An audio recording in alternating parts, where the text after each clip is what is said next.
So, as many of you know, I am currently working on a retrospective series for my favorite Undertale AU comic series called Handplates by Zarla Shinaza.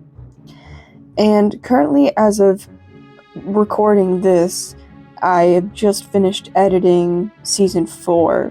In recent years, since Handplates ended, I have found a new comic series that I love just as much. This series is called Suitor Armor, a webtoon comic by Purpah, or also known as Mel Pulse. This comic is almost up there with comics like Lore Olympus, though I'm gonna be honest, I've only read a small amount of Lore Olympus. It never really got my attention as much, and so far has 8 physical copy books, which I think is insane. Speaking of which, as of filming this, Suitor Armor has 2 physical copies so far. However, if you look on Amazon and some other shopping websites, a leak of Book 3 has been appearing. It literally, all it takes is a quick Google search of Suitor Armor Book 3 and it literally just shows up. But yeah, it shows up as a listing on Amazon, even though the artist, Purpah, has not mentioned Book 3 yet. If you haven't read Suitor Armor, well, what are you doing here even? I'm kidding, but seriously, if you haven't read the series, you can either invest in the physical copy books or read the series on Webtoon. Both would support the artist, but I must say, I love having physical copies of things that I love, especially something like Suitor Armor. It just feels really nice to have the physical copies, especially when there's extra chapters added to each book that aren't in the Webtoon series. It's just having a little charm to them. Zarla, if you're watching this, which you probably aren't, where are the physical copies of Handplates? Anyway, since you clicked on this video, there's a good chance you've read the series. However, I don't know where you are in the series. In that case, this video does contain major spoilers, since we will be going over seasons 1, 2, and 3, series 3 being the most recent season. Also, I must give a content warning now. As for the series, it is not for the emotionally weak people. I'm serious. It will make you cry. Seriously, this will rip your heart out, and I will say, seriously, it does get pretty graphic at times, and occasionally discusses touchy subjects. Further warnings will be put later on in this video, so when it gets to a certain part of the series, there's content warnings. Also, if you're reading the series on Webtoon, certain episodes that contain any sort of blood or graphic content, there's always a content warning, so just be prepared. Suitor Armor is so good, in my opinion, that it is just about the only comic I read on Webtoon. I'm not even kidding. Other ones I read are The Blind Prince and a little bit of Spell for a Smith, which was recommended to me by my sister, which I would recommend all of these Webtoon comics. And there's ones I read years ago that I don't read anymore, like Castle Swimmer. I'm sure you know what Castle Swimmer, because I know that one has physical copy books as well. But anyway, Suitor Armor is really the only one I keep up with. That and Blind Prince. They're literally the only 2. Suitor Armor is literally the reason why I decided to pay for the Fast Pass coins. I literally pay for Fast Pass coins just for Suitor Armor, and you know what? It is so worth it. It is so worth it. Well, anyway, with that said, let's get into the Suitor Armor retrospective. Hello and welcome to the Suitor Armor retrospective. I can't believe I'm filming this now, but I'm just too excited. I just really wanted to film, especially today, and I really don't know why I had to film today, because the weather app on my phone is telling me that it is 89 degrees outside right now. Pennsylvania's going through a little bit of a heat wave right now, but I'm not the news channel, so we're not here to talk about the weather. And wanted to show off my 2 books that I have, because I mentioned in the intro that there is a book 3. It's currently my screensaver on my phone because it looks amazing. But the thing is, Purpah hasn't mentioned a book 3 yet, which is really interesting. She just hasn't mentioned book 3 at all yet. So I'm guessing she hasn't like released it. But like I said, if you go like on Amazon, search it, it shows up. And as I mentioned, I would highly recommend getting the physical copy books because there are in fact extra chapters in each book. Because I'm filming outside, I couldn't bring my computer out, especially when my computer likes to die in 2 minutes. So I decided to print my notes. So ignore the notes that I printed. Also, my microphone is on the other side of this Kersey doll. By the way, if you didn't realize, this is Kersey. You're gonna see more of these. These are my custom dolls. This isn't really custom. This is literally just a Cinderella doll in a pink dress. I hope that wind doesn't become a problem. So, anyway, the first thing we need to talk about before we get into season 1 or beginning of volume 1 of the book, I just wanted to point out some lore points that I didn't really know where else to put. I could have put these like later on at certain points, but I really just made a section called lore points because I really just didn't know where else to put them. So number 1, a lore point, number 1 is the character we will soon meet named Modius. Lucia names him, and we learn that his name comes from an old fae tale. Anyway, number 2, fairies' wings are a source of their magic. Mage fever is actually just a made-up sickness, or at least in my opinion, I think it's a made-up sickness. It seems like it's made up. There's also a war that goes on. So this is number 3. Number 3. There's a war that goes on. There's this fairy war, and we learn that the fairy war is actually non-existent. The fairy war actually ended 100 years ago. We do learn during this one battle that it wasn't even really a battle, it was more of an ambush, I should say. I called it a battle in my notes, but it's an ambush. And Lucia's 2 fathers were unfortunately killed when there is a bug on my ear. Okay, when King Goldberg sent his troops to investigate. And we find out that later on that these troops were in fact Lord Raycon's troops. You're gonna learn who Lord Raycon is. You're not. I don't even want to talk about Lord Raycon right now. Don't even get me started on fucking Lord Raycon. So, Lucia's fathers are named Lurkin and Stowin. I hope I'm pronouncing those names right, but those are her father's names. Number 5, and the last lore point I'd like to mention, is that a singular goddess or god is not mentioned. Wait. A singular goddess or gods, plural, are mentioned several times. It's never stated, nor important, what this religion is that these people follow. So I don't know why, I just pointed that out because they do say, but yeah, it's not really important. I just decided to mention that. So I'll try not to film out here for super long because I can sense that the sun is creeping its way over this direction. Let's start talking about season 1 or the beginning of volume 1, if you're looking at it that way. There's a king named King Goldberg that takes in a young lady, Lucia. And it's rainy. It's a rainy, stormy night. She's covered in mud. And she's wearing a cloak to, cover her wings.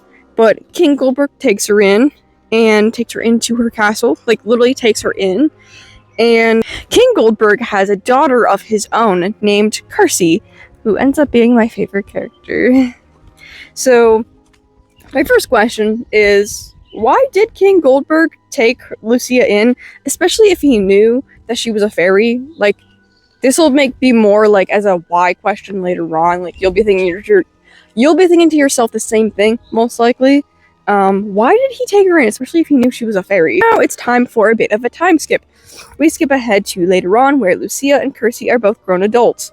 And they're also great friends. They're basically sisters.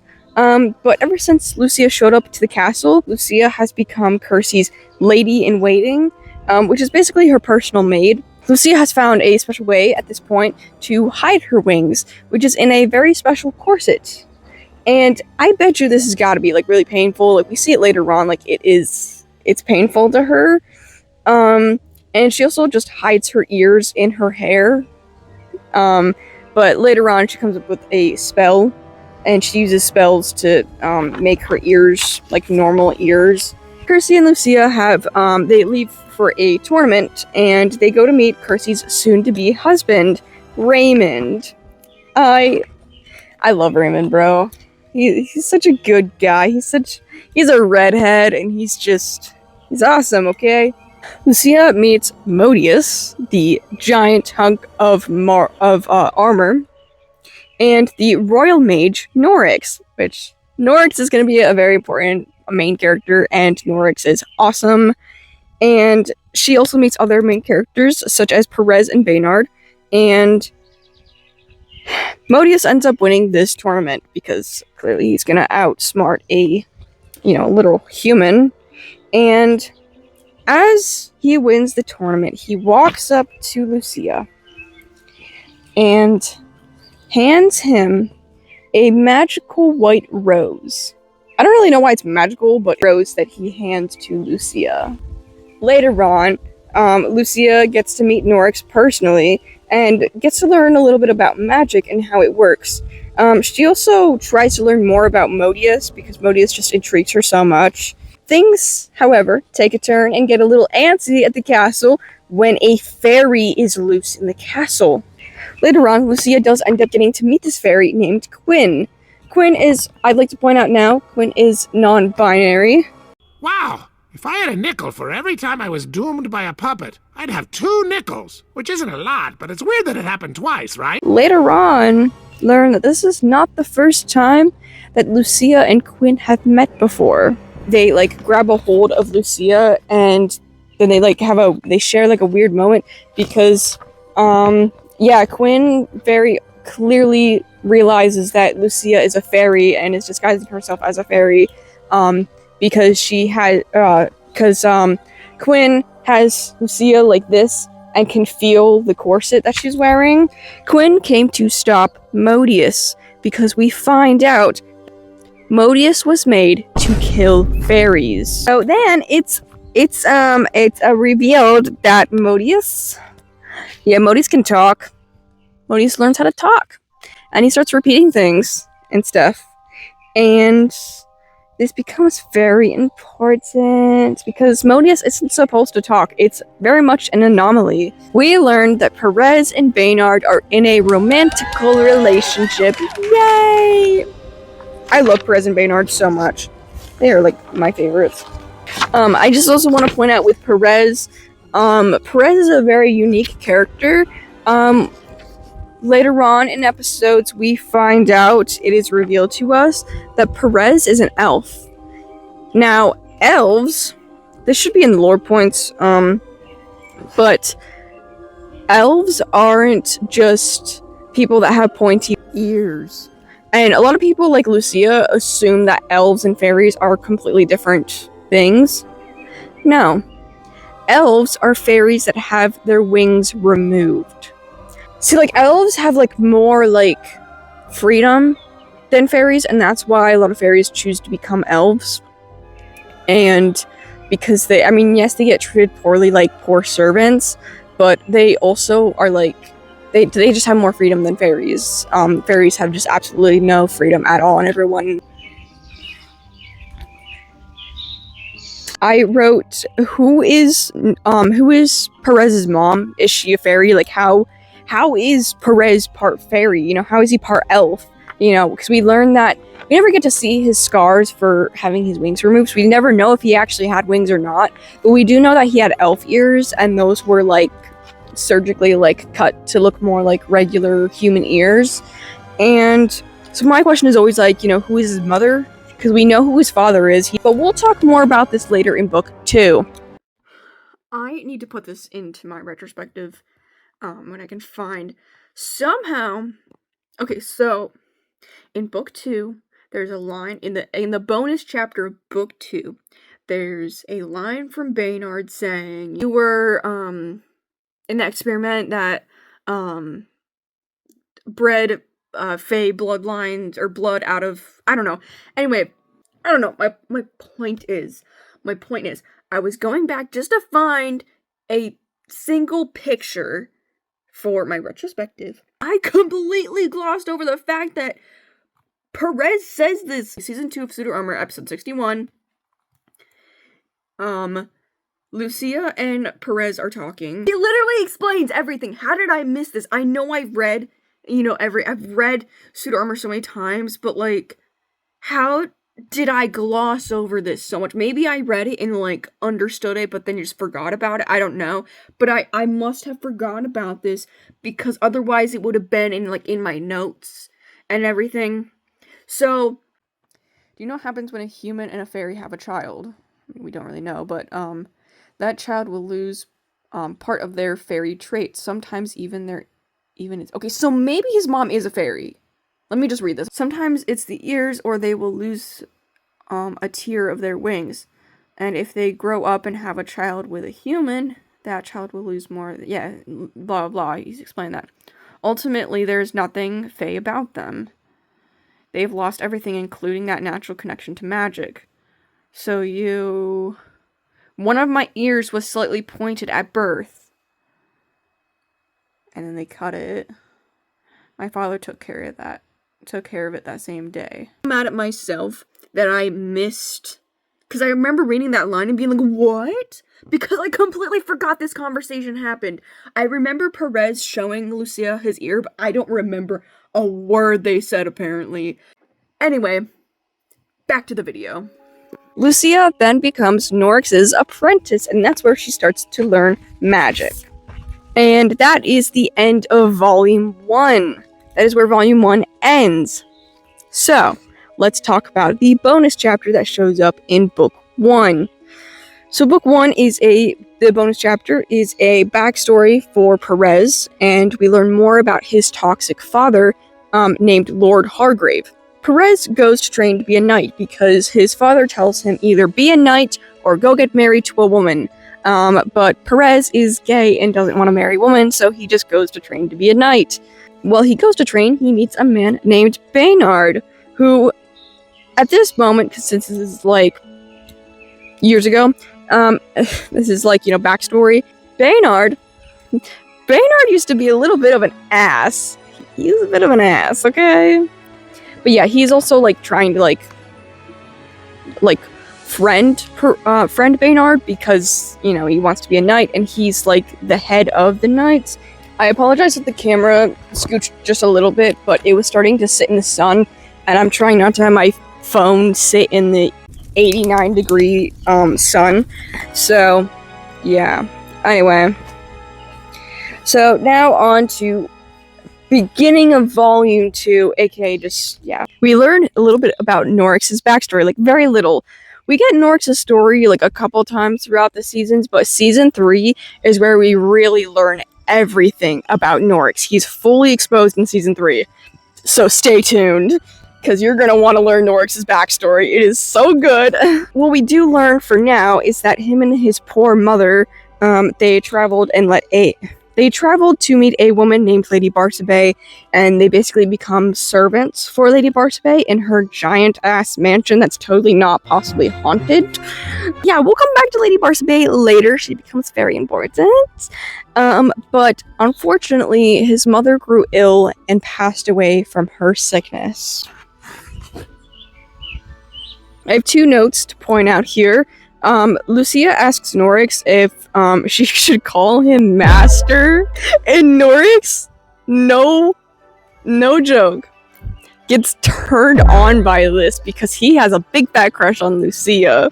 Wherever you can see it, I wrote because bro is always horny for Lucia. In fact, we have a new fact.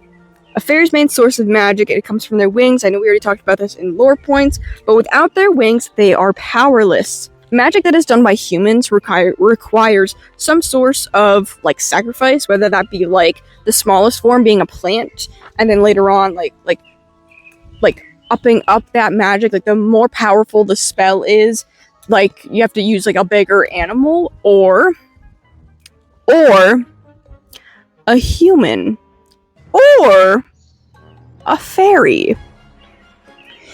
And so anyway, plants are used for, like, small little spells, but yeah, larger spells require, like, a human or animal, like a human or an animal or a fairy sacrifice. So basically, it's necromancy. So Lucia she continues to visit Quinn in the dungeon where they are locked up, unfortunately.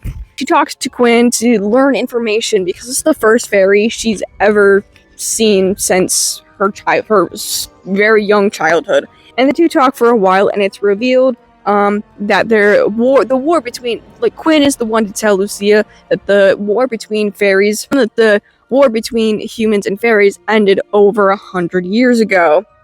Humans continue to say that it's still going on. I think this is mostly just for a reason for them to hate fairies and just to, like, attack them all the time. This is also when Lucia finds out what elves truly are, and that elves are in fact fairies that had their wings clipped or cut off surgically. Quinn gives Lucia the information that she is looking for, whether she wants to learn some of this information or not. I mean, that's like what I mean by that is, like, she wants to learn this information, but should she?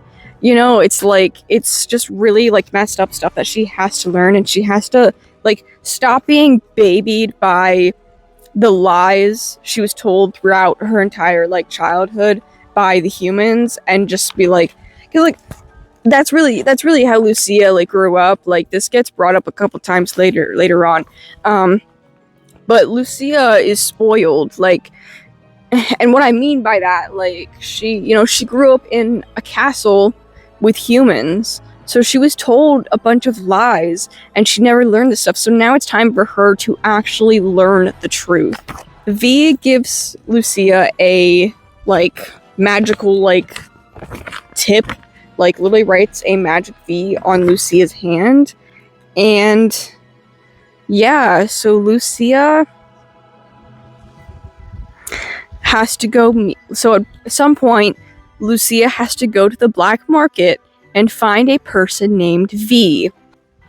Everyone is going on this aforementioned hunting trip that has been brought up a couple times, and Lucia uses some magic on this fire, like, she makes fire magic because she's, working on her magic skills for Norix, and this blue fire that she creates accidentally triggers some childhood trauma, and she, like, passes out for, like, a second. After that debacle with that, Lucia comes across an old fairy ruin that is basically a large stone pavilion structure. Lucia hops in because there's a bunch of water, so she hops in to go swim, and she obviously puts, like, a magical glamour spell over this entire thing.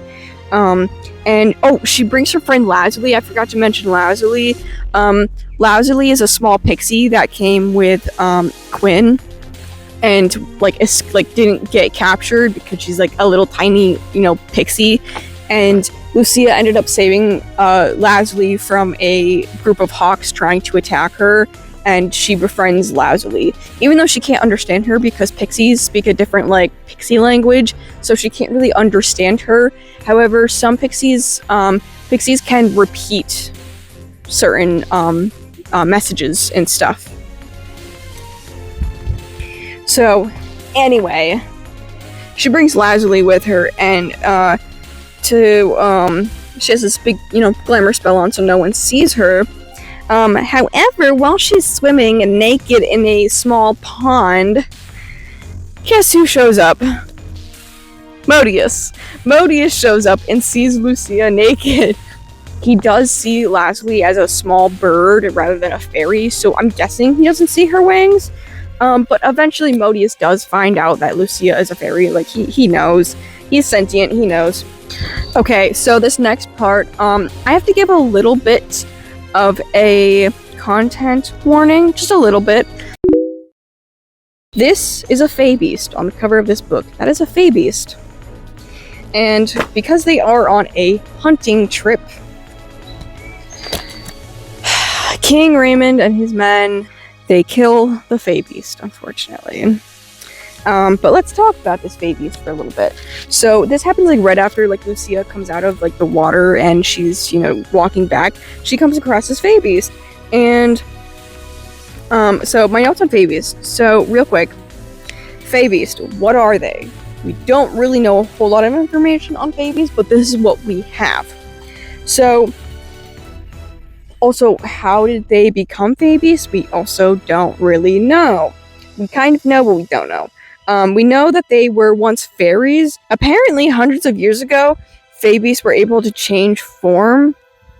So I'm guessing like going from fairy to Fae Beast. I don't know. The Fae Beasts are either they were either stuck or willingly living as a Fae Beast. And so after the Fae Beast is killed, what did they do with it? You know, did they just toss it? What did they do after they killed it? What's the point of killing a Fae Beast? You know. I also wanted to point out. So I have this little mini theory that is completely debunked at this point. But in my opinion, when I first read this, the Fae Beast looked like Octavia, which is Quinn's sister that we will later on meet. But this is very much debunked. This is not true. They just look kind of similar. But yeah, this scene is really sad because Modius, well, Lucia, like, she can hear the Fae Beast's thoughts. Because she can like put her head up to the Fae Beast, because you know she's a fairy, they're a fairy, and that's how she's like, oh, you were a fairy, and she can hear its thoughts. Modius has this weird connection to the Fae Beast too, and also because Modius at this point is like very like. He's like, even though like we are introduced to Modius by like him like fighting people, like Modius is so like wholesome and like naive and just like he's like basically a little child. He's so cute. One thing I'd like to point out too, it's a very, very small detail that will probably make sense later on, but when Modius like hears, like has like this connection with the Fae Beast and like hears the Fae Beast's thoughts, the Fae Beast starts to cry. And then right after, like, we see the Fae Beast crying, it is shot. So, and also, as this happens, Modius freaks out and is screaming, like, what did you do? And then everyone knows that Modius can talk now, and that's not really amazing that people know that Modius can talk. Lucia ends up going to the black market to find V. This is where this is where book 2 ends. So, right as she is introduced to V, book 2 ends. And this is the bonus chapter from book 2. We learn more backstory from Baynard and Perez. We learn more information from them and how they met and how they started dating. I just wanted to point out that I really do like this idea that we're learning more about Baynard and Perez because we never really got a backstory from them, and especially Perez, like with him being part elf, like we're learning more and more information about that. So I'm assuming book 3 will be a continuation of this, because when book 1 came out and I saw that we had extra chapters, I was always so curious if every chapter was going to be different or a continuation of the past chapter, but so far it seems like it's going to be continuation. So anyway, Baynard is having issues sleeping and is having really bad nightmares from the war, so he has clearly some form of PTSD, I'm guessing. As to what that PTSD is, we don't really know quite yet. But anyway, his nightmares are so bad that he sleeps with a dagger under his pillow. Like, that's just how bad things are for him. But anyway, Perez and Baynard end up sharing their first kiss. Aww. It's so adorable. So anyway, our new fact from this chapter is that we learn from Baynard. He says, and I quote, "Were you a part of the experiment of breeding Fae traits out of bloodlines?"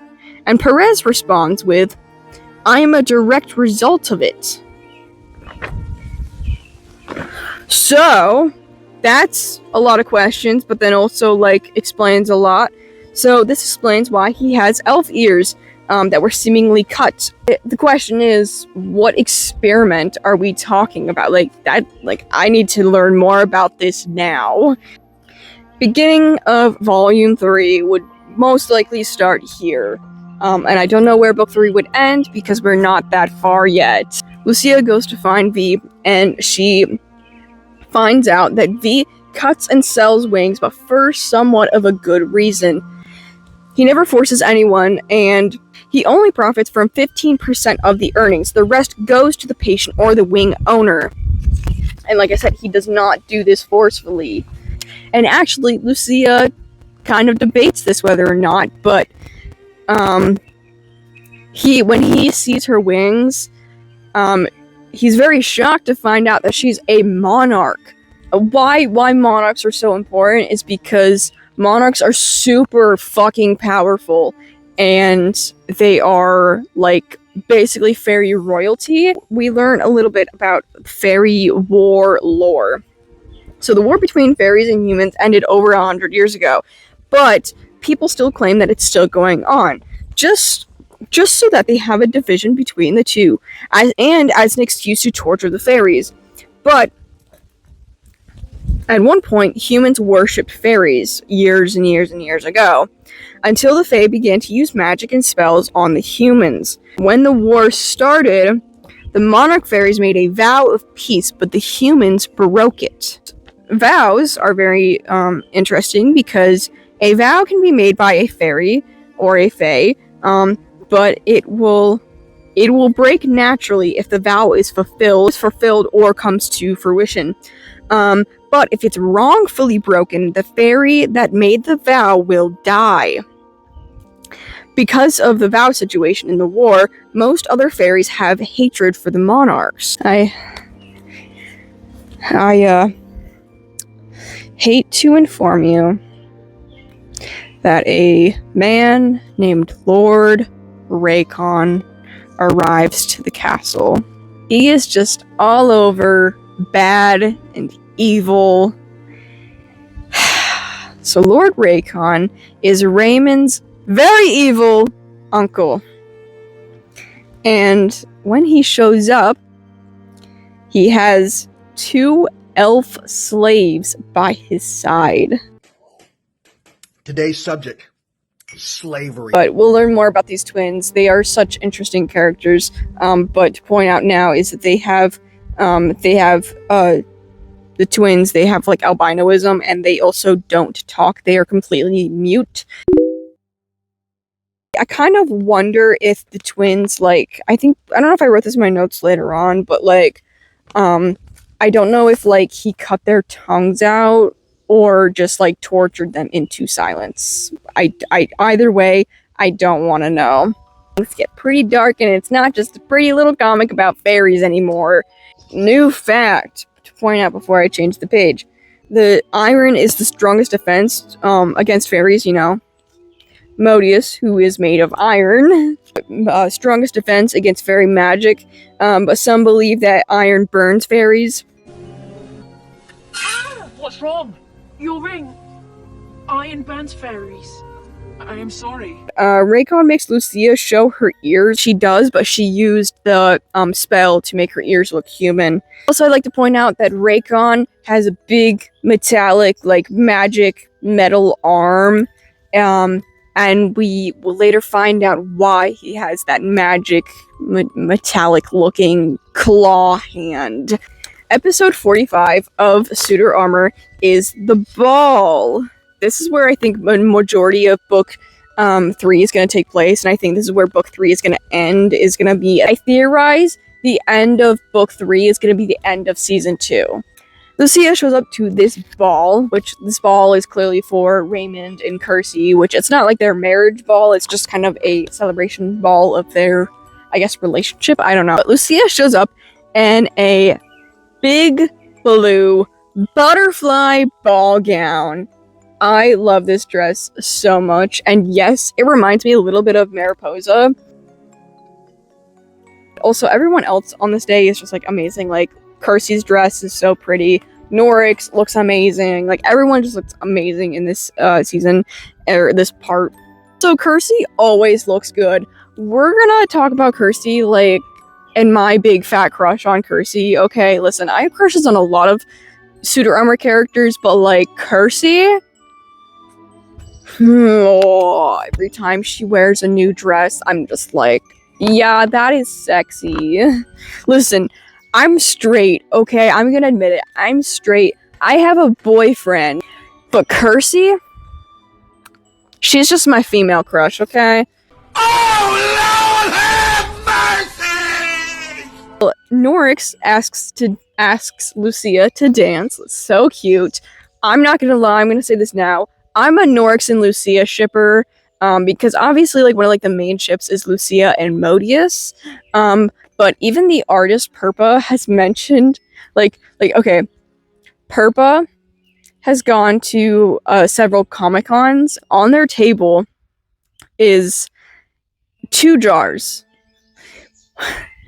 and a sign that says, "Who will Lucia end up with, Modius or Norix?"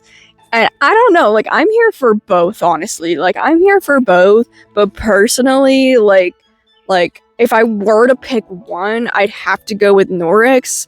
But, like, Modius and Lucia, it's more of, like, a platonic, cute relationship, but, like, Lucia and Norix is more like, I just want to see these 2 kiss, but also, like, their relationship does get kind of bumpy, at certain points, and, yeah. We'll learn this here really soon. So, yeah. Lucia is also really stressed because she's learning all this information about fairies that she didn't know before, and so it's just, like, really stressing her out. But Norix is dancing with Lucia, and as he's dancing with her, he has his hand on her back. Norix can feel her corset. Yep. So there's this point where Raycon asks Lucia to dance, and she does end up dancing with him for, like, 2 seconds before Baynard, like, cuts in. I'm like, oh, he's such a goat, bro. Like, come on, like, Raycon, get your filthy hands off of my girl Lucia. Like, get the fuck away from her. Thank you. Respectfully, thank you. Bitch, I hope the fuck you do. You'll be a dead son of a bitch, I tell you that. So Kersey finds out that Modius was there, and even though he wasn't really supposed to be there because, I think this is where Kersey and Lucia got into a little bit of a spat, a little bit of an argument. Kersey, like, literally, like, she's, like, grounding Lucia and is, like, telling her, like, you need to stop spending so much time with, with Modius. It's like, oh, no, that happens after. Okay. No, we find out that Modius was there, and he was on the balcony, and they end up, like, having their little mini dance. But yeah, no, this drunk guy comes in and makes a scene about it and sees that, like, Modius is here dancing with, like, Lucia and makes a big scene about it. And then this leads to the argument that they have. And it's embarrassing because they had this whole argument in front of everybody in the ballroom. And this is where Kersey basically just grounds Lucia for being around Modius. Like, side note, comments on this episode of this argument are really interesting. People really don't like Kersey at this moment, which I can totally agree with them. I love Kersey so much, and she is quite literally my favorite character, but, like, I do have to say, yes, she's sheltered, she's selfish, and she doesn't really care what Lucia wants. Things aren't good. Things aren't very great. But things get worse. Things get much worse. The season ends at a cliffhanger, and I would say probably, like, one of the worst cliffhangers ever, and I hate that I have to leave the video off here. But, before I get into this, content warning, like, serious content warning. Lucia goes to her room and starts to lose control of her powers, and as this happens, she slips into a flashback in her memories, and she can't escape from her room. Like, blue fire manifests and out of, like, her emotions, and her room catches on fire while Lucia is inside. And she also has, like, a spell on her door so that no one can open it. It's insane. That's where I have to leave off for season 1. So, in my notes, I have that the next section is an intermission, so we'll see if that's what I end up doing, or if I go straight to season 2. We'll see. So, okay. On to either intermission or season 2. Goodbye.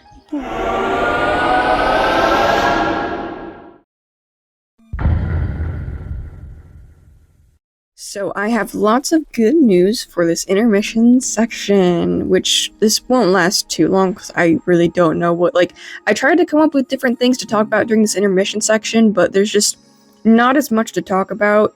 I wish I had more to talk about, but there's, like, so little information on Suitor Armor that I could fit into a intermission. Guess what got revealed yesterday? So, yeah, book 3 just got revealed yesterday, even though we already knew it existed and what the cover looked like, but Purpah officially finally released book 3. I know this is how a lot of people have seen the book so far, because I'm sure not everyone knew that the book was like already available on Amazon and other shopping websites. So I'm sure a lot of people didn't really know that book 3 was circulating on the internet. So there was a lot of people that were very shocked and surprised to see book 3 and how it looks. I just think it looks so beautiful. We also have good news on when this book will release. It will be releasing August 12th, and I am so excited. On to some other things to talk about in the intermission section. The next part of this will be merch and concept art. Now, there's not a whole lot of merch, but I just wanted to point it out here. And if you have book 1, there's some concept art in the back.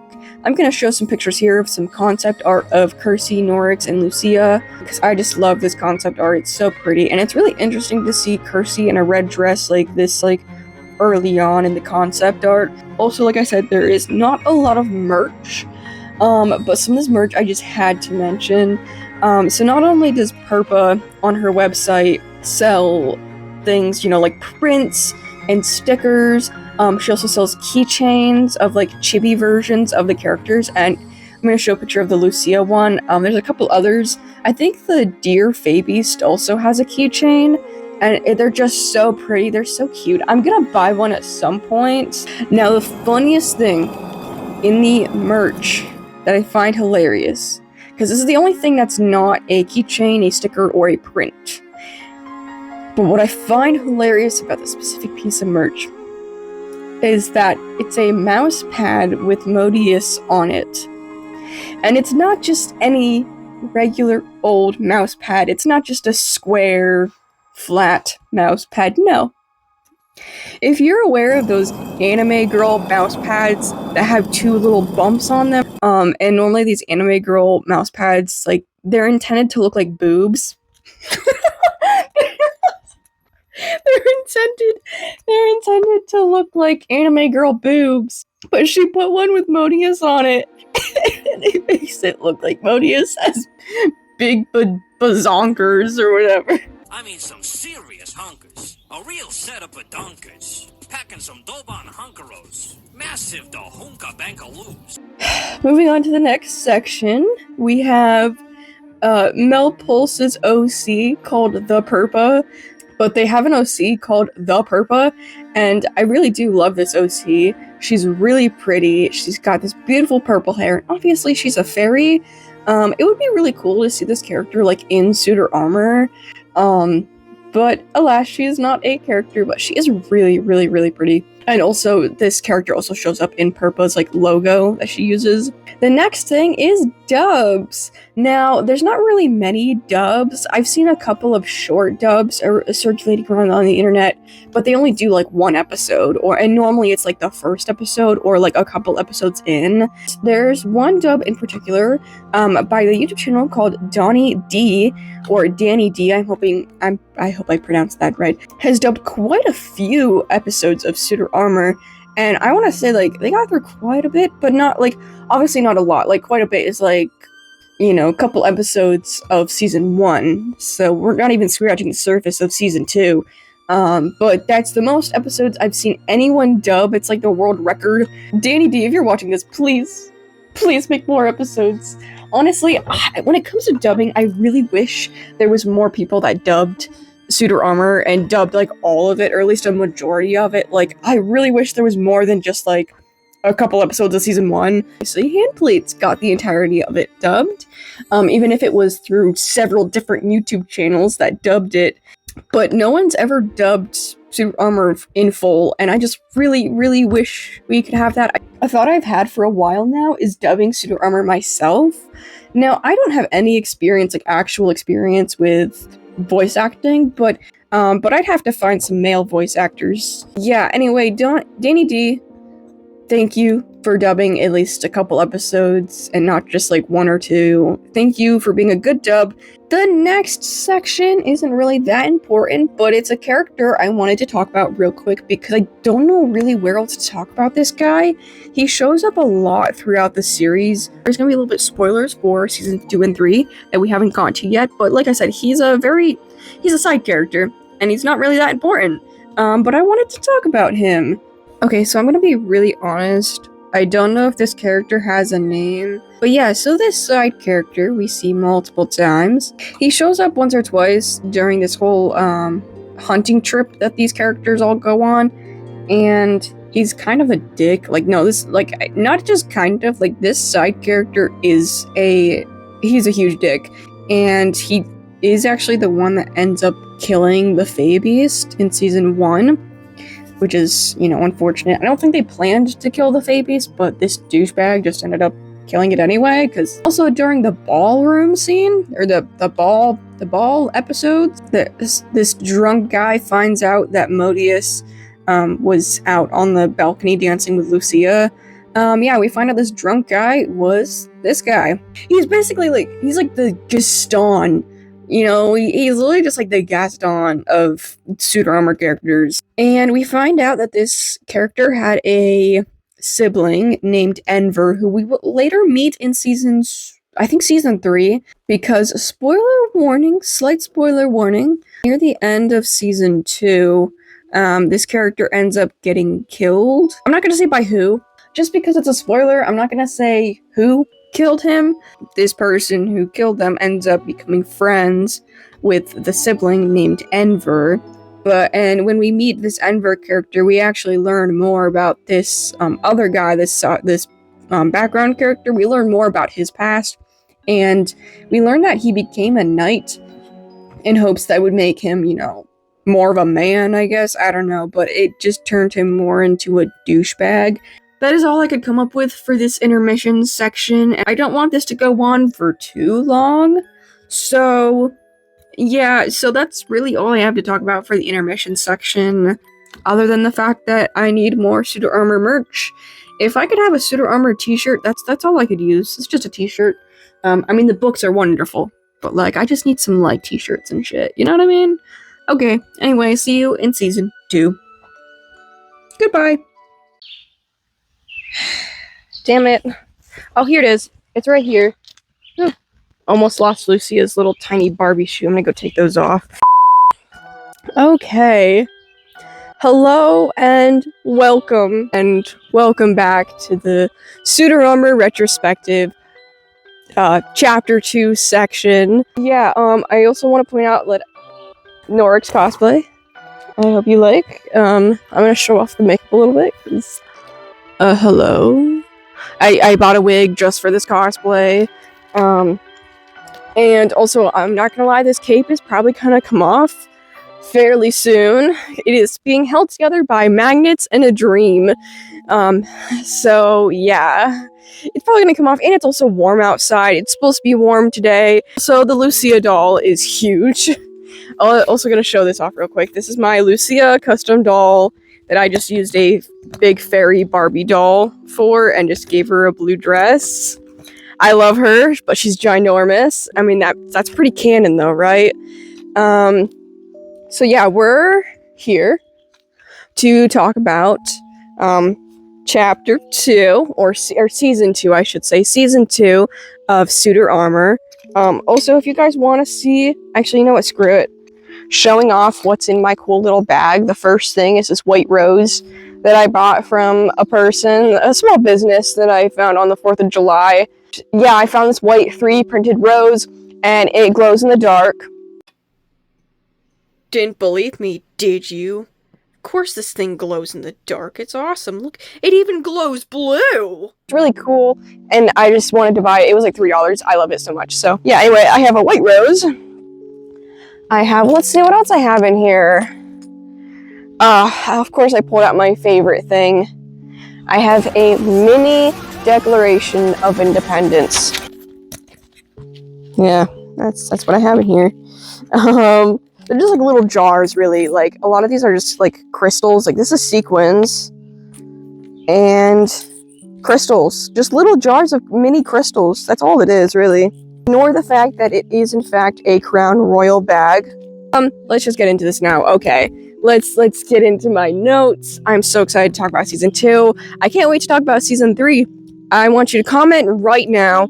Comment down below. Who do you think I will cosplay next for Season 3? I was gonna give a hint, but no, not gonna give any hints. Just comment down below. Who do you think the next Suitor Armor character will be? So yeah, with that, let's get right into it. So unfortunately, we do have to go back to where we left off in Season 1. So with that, I do have to give a content warning right off the bat, because the end of Season 1 ends with Lucia catching her room on fire, and she gets burned very badly. So content warning for burns. If you don't like burns, be cautious with these episodes. So yeah, episode 52. As this is happening, Lord Raycon sneaks downstairs to the dungeon, and also, again, content warning. He goes down to torture Quinn, and by that, he uses his metal clawed hand to rip into their wings. Yeah, I hate this man. I hate this man so much. So every time, I read episodes like this, I'm like, damn, that's gotta hurt. There's another episode in Season 3 where something happens to a fairy by the hands of Lord Raycon, and every time I see that part, we'll talk about it maybe, I'm just like, I can feel that even though I don't have wings. Even though fairies don't exist, I don't have wings, I can feel that I can just sense how bad that hurt. While Lucia is in her burning room, everyone is freaking out. Kirsty literally believes that Lucia is dead, and we'll get to that in a second, but Modius came into the room. He was the only one that was able to, he opens the doors, because remember, I mentioned that Lucia closes her doors with magic, she shuts everyone out with a magic barrier, and Modius is the only one that can open it, and Modius goes in and saves her. Modius comes in and saves Lucia, but he jumps out her window, so he can hide her from everyone who might see her wings. He goes to the only people that he knows he can trust, so for some reason always think that they knew at this point. So anyway, Modius takes Lucia to Perez and Baynard, and like I said, I always assumed that they knew she was a fairy at this point, but I think this is where they find out. And this is not a good time to find out, but because Perez and Baynard are her friends, and she trusts them, he takes him to them.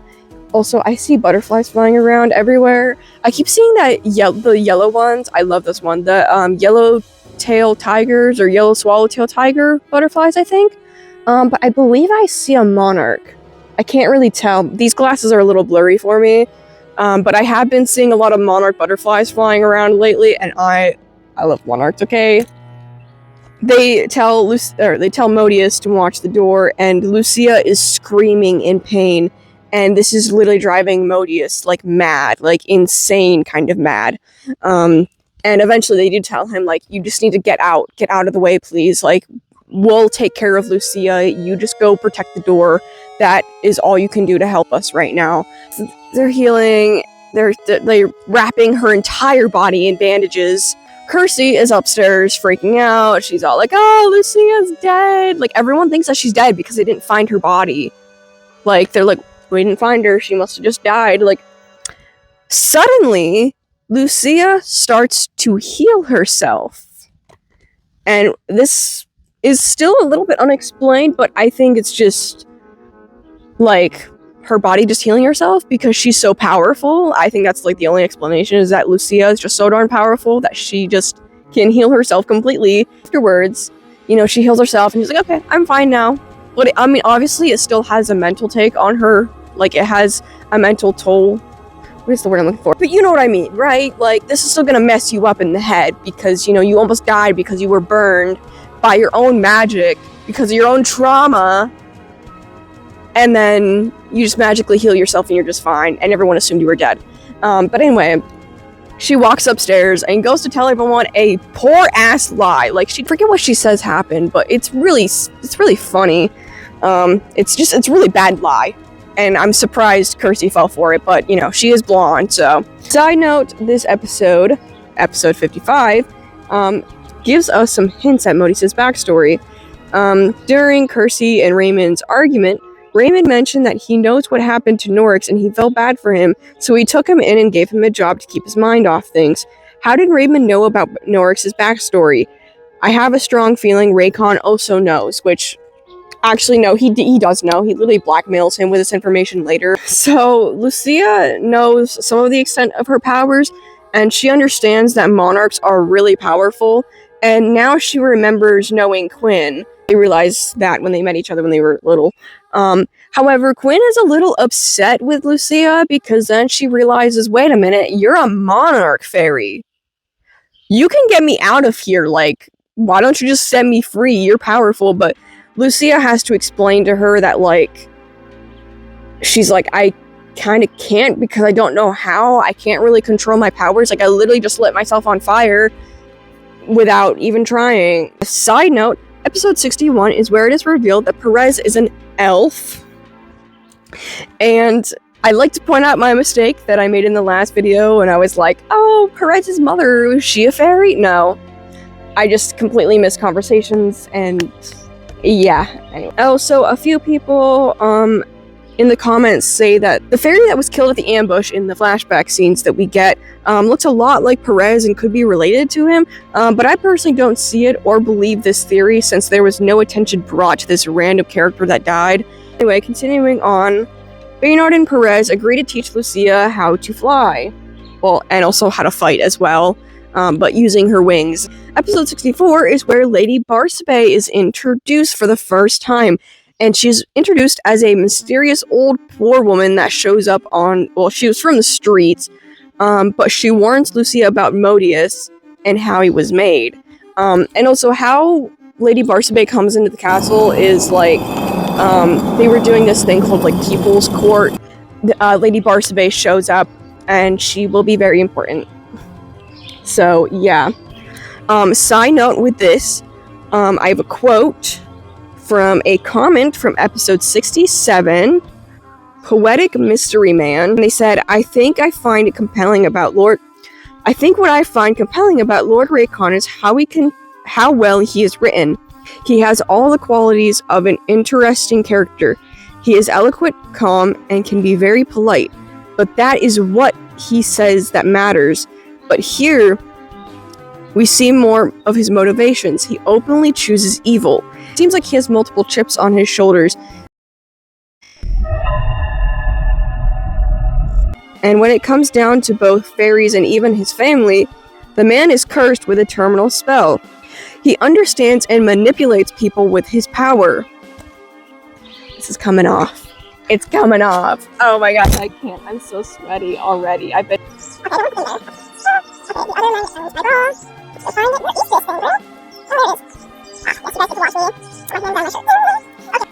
So, Lucia visits Quinn and learns more about her backstory, and she also has Lazuli spy on Lord Raycon and his twins.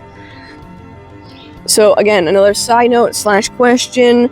How does Raymond know Lucia was going down to the dungeon, and why does he give orders to the guards to ignore her while she's down there? Because we learn that happens, like, basically what I just explained, that happens, and I'm wondering why, I mean, it's not a bad thing. It is a little, like, mysterious, but, like, listen, Raymond is a good guy. He knows what's up, okay? He knows what's up. I'm gonna give the full Lucia backstory now, because it's where it's in my notes. All of this information comes from a variety of episodes and not just one, so just letting you know, it comes from different episodes, different parts. So, a young Lucia and her two fathers arrive at a fairy camp, but they aren't too happy to see monarchs show up. Because remember, fairies hate monarchs for some reason. The camp is then later attacked by the Royal Human Guards, and the whole camp is set on fire, and fairies are shot down with arrows. King Goldberg sent the troops to investigate, but instead Lord Raycon was there. He kills Lucia's fathers, basically right in front of Lucia. Like, it's awful. And this is when his arm is then cursed. So this is how we learn that his arm got cursed, or like his whole body is cursed. And yeah, and the reason why it's metal is because he was trying to fix this curse. And what actually happened is the fairy, aka Lucia's father, cursed him to turn into stone. So his arm started turning into stone, but he was able to stop it somehow. Young Quinn and her sister Octavia were also there, but they got separated at some point. Octavia told like Quinn to like stay hidden, stay there, and then then Octavia left. And I'm just gonna say it right now. Later, when the whole battle's over, Quinn comes out because they were waiting for Octavia to come back, and Octavia never did. However, Octavia was still alive, but it's implied that somebody, we don't know who, possibly Lord Raycon, took Octavia's wings. After the battle ends and everything, King Goldberg does come to investigate what happened and sees the literal massacre that went on, and he almost, while he's riding on his horse, almost stumbles on top of Lucia and ends up taking her in, and that's where the story starts. Lucia has a talk with Raymond, and she asks him to have Raycon and leave Quinn alone, because obviously she knows about what Raycon did to Quinn, and he knows roughly about what his uncle's been doing down there, and Lucia and Kirsty then leave to visit their dying father, who is, King Goldberg, and Lucia gets some answers, but argues with him before he passes. He revealed that he sent the guards and troops, but he didn't mean any harm. However, Lord Raycon arrived to take care of the situation. Lucia kind of loses her shit. But no, literally, Lucia does lose her shit. I would too, honestly. Like, I really would. Like, that's kind of messed up, but she does feel bad for, like, losing her shit before he died, because, like, she literally, like, yells at him, and then, like, that night he died. She gave him a heart attack. In my opinion, she ate him. After this episode, we actually never see Buck again. In my opinion, they ate him. So, anyway, let's cut to Norix for a minute. So, Norix is having a little bit of a nightmare about his past, and Modius asks him about dreams. Norix tells him about good and bad dreams, and that he has ones about his mom, but he also tells him about a very, very spicy dream he has about, I want to say very, very spicy, but it's just a spicy dream he has about Lucia. And then Norix takes his shirt off. Yeah, then he takes his shirt off and he's like only wearing boxers. He's a hear me out, okay? He's not even like a hear me out. Like, he's just like, I don't know, he's hot, okay? Listen, my male Suitor Armor crush, Norix. My female Suitor Armor crush, Kirsty. Okay? Just saying. So, Lucia is bonding a little bit with Raymond, and they're sparring, because, and she has her wings tucked away. As they're sparring, they're using, like, poles, or, like, wooden poles to, like, spar with. He whacks her right in the back, where her corset is. Holy shit, I bet that hurt. It knocks Lucia onto the floor. Like, that had to have hurt so bad. She is talking to Raymond, and she's like, hey, you should, like, come down to you should come down to town with me. But she disguises them both so that no one, like, she uses her disguising magic to change, like, their hair and their appearance. She just takes him into town to kind of see how bad things are with elves and everything, but he hasn't seen the full extent quite yet. So, episode 82 is the wedding! I'm so excited. Okay, so this is King Raymond and Kirsty's wedding. I love it, okay? Everyone looks amazing here. Everyone looks so good again. No, not you, Seamus. The only thing I hate, is that Lord Raycon is walking Kirsty down the fucking aisle. Get this man away from her, please! Anyway, during the wedding, Norix takes Lucia out to the balcony, and he planned to confess his love for her, which he does. He confesses, and he gives her a little kiss. Yay, they kissed! This doesn't last very long, because Lucia tells him that there shouldn't be any more secrets between the two of them, and there shouldn't be any secrets, there should be trust in this relationship. However, Norix refuses to tell her how he made Modius. Norix has a feeling that Lucia is a fairy, so I think that he's just afraid to tell her the truth because of that, because it's been implied many times. It's like a lot of people can just sense that maybe Modius was made by killing a fairy.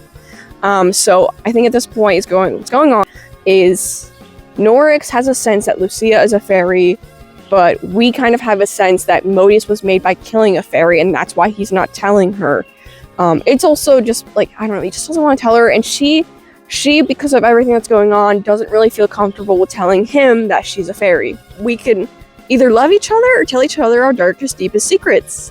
And he's like, okay, you tell me first. And she's like, no. And he's like, okay, then I won't either. And then they're like, okay, we'll just go our separate ways. Fuck! I just want them to love each other. God damn it! So this episode, episode 84 and 85, is a song called Nebulous. And it's a beautiful melody written by Periwinkle. I would highly go check it out. It's played in my videos a couple times, but it's just like, Periwinkle, you're just amazing. Periwinkle also wrote some music for The Blind Prince, and the music for Blind Prince is also just so good. I would recommend listening to Periwinkle's music. I would go check it out. It's just kind of background music, but it's so calming and so beautiful. So Lucia basically tells him, you know, we don't have trust. If there's no trust, there's no love. Cue Moulin Rouge. When love is for the highest bidder, there can be no trust. Without trust, there is no love. Why does my heart cry? Feelings I can't fight. You're free to leave me, but just don't deceive me, and please believe me when I say I love you. So after the little breakup, Norix is starting to drink a little and becoming a little bit of an alcoholic. I don't support that, Norix. I do what I don't. Drink at your own risk, Norix. Lucia gets alone with Raycon for a second, get this man away from her, as Raymond and Kersey are on their honeymoon. And, so yeah. Luckily, though, she has Baynard, Perez, and Modius to protect her, so yay for that. So, new fact, episode 87. Was that the bite of it? Was that the... About Lord Raycon and the twin elves. We learn that they are mute and they talk with sign language. I already mentioned this, that, like, I think Lord Raycon, like, either broke them into silence, or some of the comments theorize that he cut their tongues out. I don't know, but either way, I don't like it. Lucia comes across them and is just barely touches the girl's hand, and it, like, sends a jolt of magic through her, like, whole body. And, like, a weird thing happens. Her, like, scar where her wings were, the big V mark, is, like, it glows. I think what happened here is Lucia, like, unintentionally tried to heal her because her scars glowed and she seemed to be a little bit in pain. Like, I think what happened is, like, her magic literally just tried to heal this girl, but, you know, can't be. However, something I noticed that the comments didn't, I don't know how I didn't pick up on this at all, because something happened when Lucia did that. So before Lucia, like, touched her hand and, like, all that weird magic stuff happened, both the twins had, like, dead eyes, like, no pupils, just dead eyes. Like, what the fuck did Raycon do to them? Seriously. However, when she touches the girl, it almost wakes her up because she has pupils now. And I never noticed that. That is such a cool detail. That is such a cool detail. However, the brother still doesn't, because she didn't do anything with the brother. He's still kind of got them dead eyes, like no pupils and everything. So anyway, episode 90, Norix is on the balcony drinking when some magic like fire comes out of his mouth. And I remember reading this and being so confused. I was like, what the fuck? One of my friends at the time, I was still in high school, it was senior year. I remember we were both kind of reading Suitor Armor, and he was like, is he like part dragon? I'm like, I don't know what the fuck's going on. He's just been now fire. But I think it was just like magic that he just like, I don't know. It's weird. So anyway, this part's never explained. But meanwhile, Lucia is out training with Baynard and Perez and Modius, and they're outside at night because they're training and practicing flying. However, a pack of wolves shows up, and they're like freaking out because they're like, wait a minute, that's not part of the plan. Wolves weren't part of the plan. She also has like a spell like she did before when she was in the like pond thing swimming. She did the same thing, put like a magic bubble over everything. And anyway, so she sees a bunch of wolves along with a wolf Fae Beast. We mentioned Fae Beasts before, we're not going to talk about them again. Like, walks towards Lucia, and she's walking back further and further, and then the Fae Beast keeps pushing her until she walks off a cliff and dies. And that's the end of Suitor. I'm kidding. She starts flying before she even hit the ground, okay? I think what happened is the Fae Beast pushed her to walk off that cliff so that she could learn to fly, because I think the Fae Beast knew what was going on. However, when Lucia starts to fly, she flies outside of her bubble on accident. And she flies way up into the sky above the giant moon that would, if the moon was that close to our planet, we'd be screwed.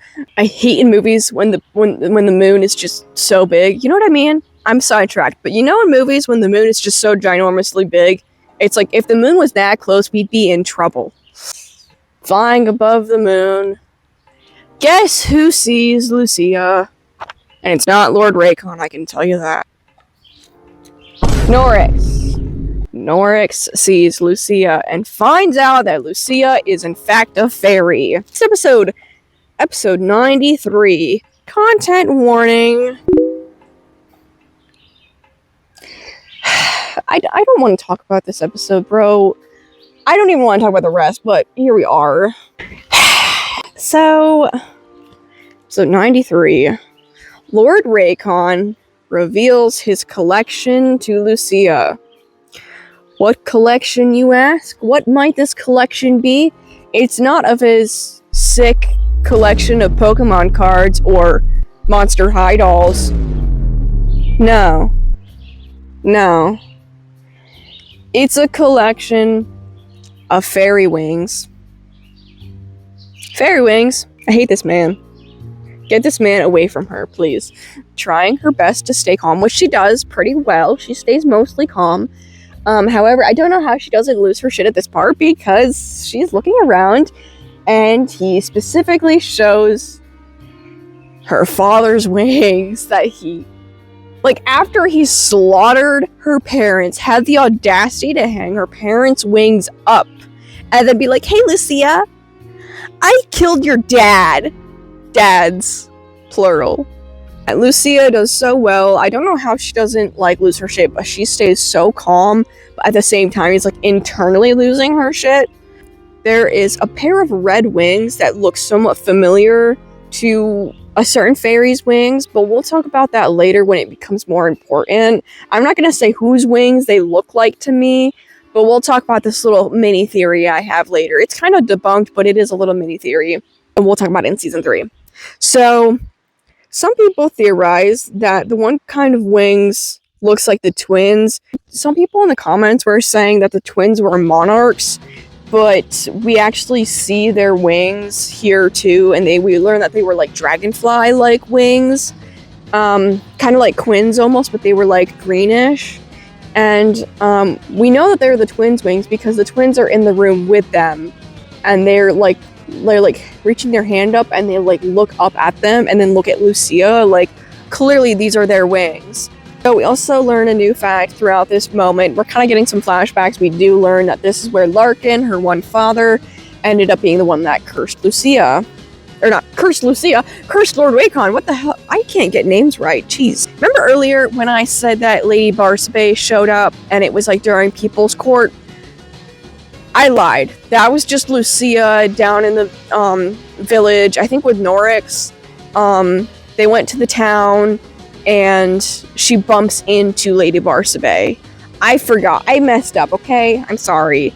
This is when Lady Barsabe comes in for People's Court. Lady Barsabe shows up again to the castle and she sees Norix and is like, I don't know, like teasing him, like taunting him basically, and is like King Raymond, you should be careful with who you have at your castle. But like clearly like Raymond already knows everything like that he went through, or at least knows something that he went through, so like he isn't really fazed by her, but he is like, escort her, like somebody escort her please. Because I think what happened is she tried to use magic or something, and tried to like attack them, and he was like, Norix, take her away, please. Like, I don't know, she's causing a problem. Episode 98. Lucia visits V again. V tells Lucia that she needs to tell everyone that she needs a fairy before this, whatever, I forget what it was, but before they can go any further, she needs to start telling people that she's a fairy. However, this doesn't go very well because she doesn't get very far. She barely just even walks up the castle steps before she even passes out of like anxiety. And Norix claims that she has mage fever. And I mentioned this before, I think in the intro, that like, I don't think mage fever is real. I think it's just some fake thing. But I don't know, they mention it in like really recent episodes. They mention mage fever, and I don't know. I personally don't think mage fever is real. It just sounds like a bunch of bullshit to me. Like, while she's in her bed, she mentions that she put slits in her bed in case she ever needed to hide her wings. And so this is like the perfect moment where she is like mostly undressed because she's like warm because she's sick. And so she has to like hide her wings, basically. She is in and out of consciousness. She keeps mumbling things and eventually mumbles the word fairy. And Kersey hears her and she's like, what would you say, fairy? She's like, what would that mean? Kersey takes this as like, let me go get Quinn from the dungeon. Like, what? Kersey, you're so blonde. I love you, but you're so blonde. As she goes to get Quinn from the dungeon, because she thinks that's what Lucia is talking about when she says fairy, because it's the only fairy she can think of. I don't know. Maybe it's Lucia trying to tell you that she's a fairy. So anyway, Quinn gives Lucia some very important information, because this is like Quinn's chance to get the heck out of here. Kersey, you let a fugitive out of their cell. What do you think they're gonna do? Like, I mean, Quinn's wings were still pretty messed up at this point, so they didn't really have any tension on flying away. However, this happens, okay? This happens. So, as Quinn is giving, like, Lucia very important cryptic information, tells Lucia to head north until you find spring. Quinn says this to Lucia, and then they go to give Lucia a kiss, and this kiss heals Quinn. I don't know why, like, a kiss specifically, but whatever this does, this makes Lucia heal Quinn. And herself, too, I'm pretty sure. This kiss wasn't meant for, like, you know, romantic purposes. It was just like a, I don't know. So yeah, as I was saying, there is gotta be some fairy reason for this, some monarch magic reason that this kiss heals Quinn. But whatever. Also, I'm losing my sunlight again. What the heck? Or I'm losing my shade. That's what I meant. Shade, not sunlight. I'm getting more sunlight when I don't want it. Ugh. As Quinn is now fully healed, their wings are fully healed, fixed. They obviously took this opportunity to leave. Because, like, Quinn literally says to Kersey, like, you let me out. Like, what did you think I was gonna do? Did you really think I was gonna go back to the cell now that my wings are healed? Yeah, right. And One thing that is noted that Quinn mentions in like their thoughts is that Quinn like temporarily has monarch powers. I don't know how this works. Again, it's unexplained. I don't know how monarch powers work, but apparently Quinn has monarch powers temporarily. First question out of all this: who, what, or where is Spring? We don't know yet. We won't find out for a while. I don't even know what Spring is at this point, but a bunch of people theorize. When will they leave the castle? Because spoiler warning, they're still at the castle. They haven't left to go find Spring yet. We're reaching the end of season 3. Okay, we're reaching the end. You're not prepared for this. I know you're not. So episode 103, Lucia brings Raymond to see V. And because like she talked about this and she's about to go tell everyone, and like she kind of did, but not really. Anyway, back to episode 103. So Kirsty brings King Raymond to V to show him that like this is really what's going on. Like you don't know about this. No, like you need to see this. This is what fairies or elves have to do. This is what fairies have to do to live, to be in your kingdom. Lucia reveals to Raymond that she is a fairy.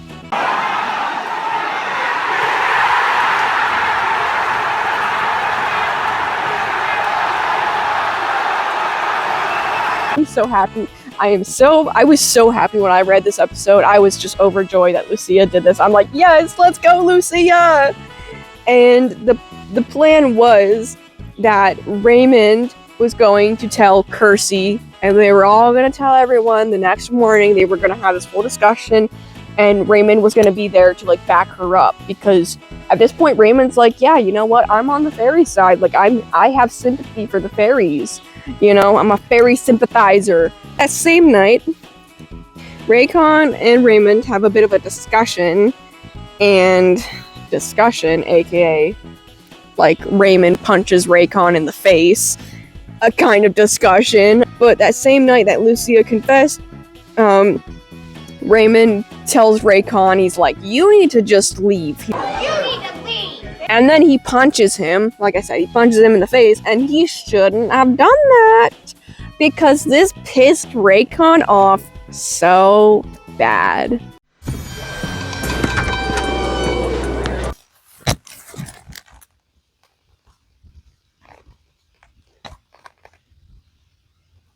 I don't want to talk about the end of season 2.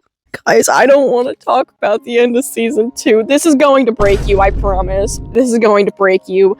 And I'm sorry that you have to hear this, because I had to go through this, and now so do you. Content warning, extreme content warning for the end of season 2. Okay? Got it. Right? Got it.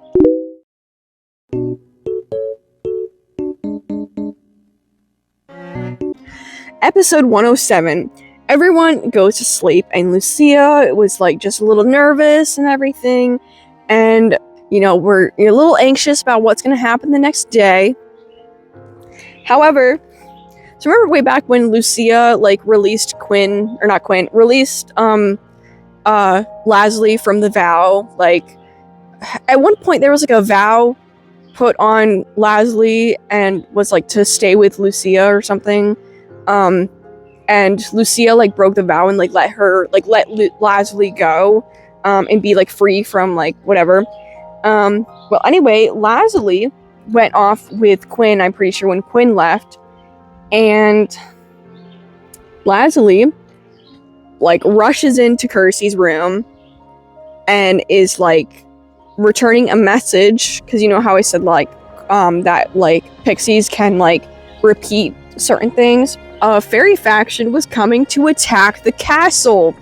This is not good at all. No, we're on the fairy side. Like it's just bad timing. That's what it is. It's just completely bad timing.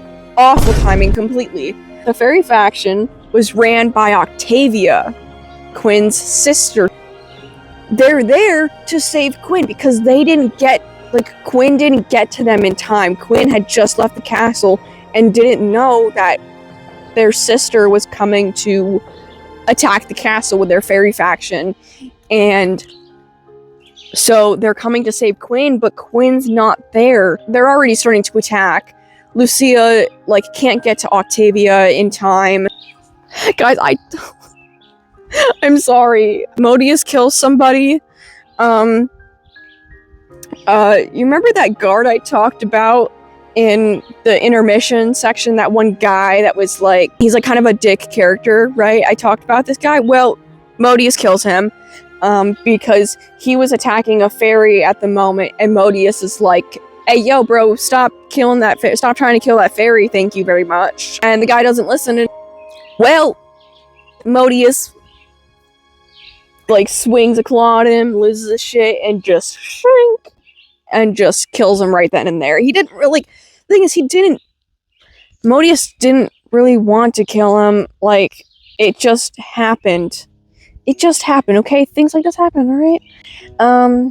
You know, like, he didn't plan on it, but he told him to stop several times, and he didn't. Oh, this is where I when I was saying about there's this moment that happens that I said I might talk about. Well, there's this moment where Raycon is attacking a fairy. Like, he grabs a hold of a fairy. Content warning, just saying. Skip over this if you don't want to listen to this. But Raycon grabs a hold of a fairy and has their wings in his hand. He rips their wings right out of their back. And the worst part about it is that, again, content warning, there's like a piece of flesh still on the wings. Ow. I hate this man. I hate this man so much. And you're about to hate him even more. You're about to hate him even more.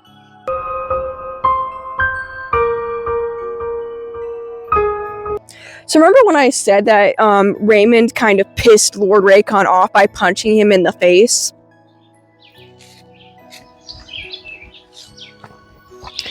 That may have cost him his life. I'm just gonna put my notes down for this one. As Raycon is doing his thing, and Norix is also trying to put a stop to everything, Modius just killed a guy. Lucia is running to find Octavia to tell her that Quinn isn't there. As she is running towards Octavia,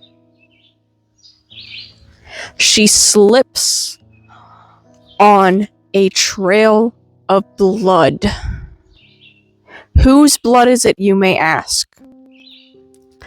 Kersey and fucking Raymond. She runs into the room, and Raymond is dead. King Raymond is dead. Kersey is almost dead. She's holding on for dear life. Okay. Lucia grabs a hold of Kersey and is just holding her. And for some reason, she can't heal her. I think it's because she can't control her power. She can't control this whole healing thing. And for some reason, the time that she wants to heal somebody that she loves, she can't. She can't heal them.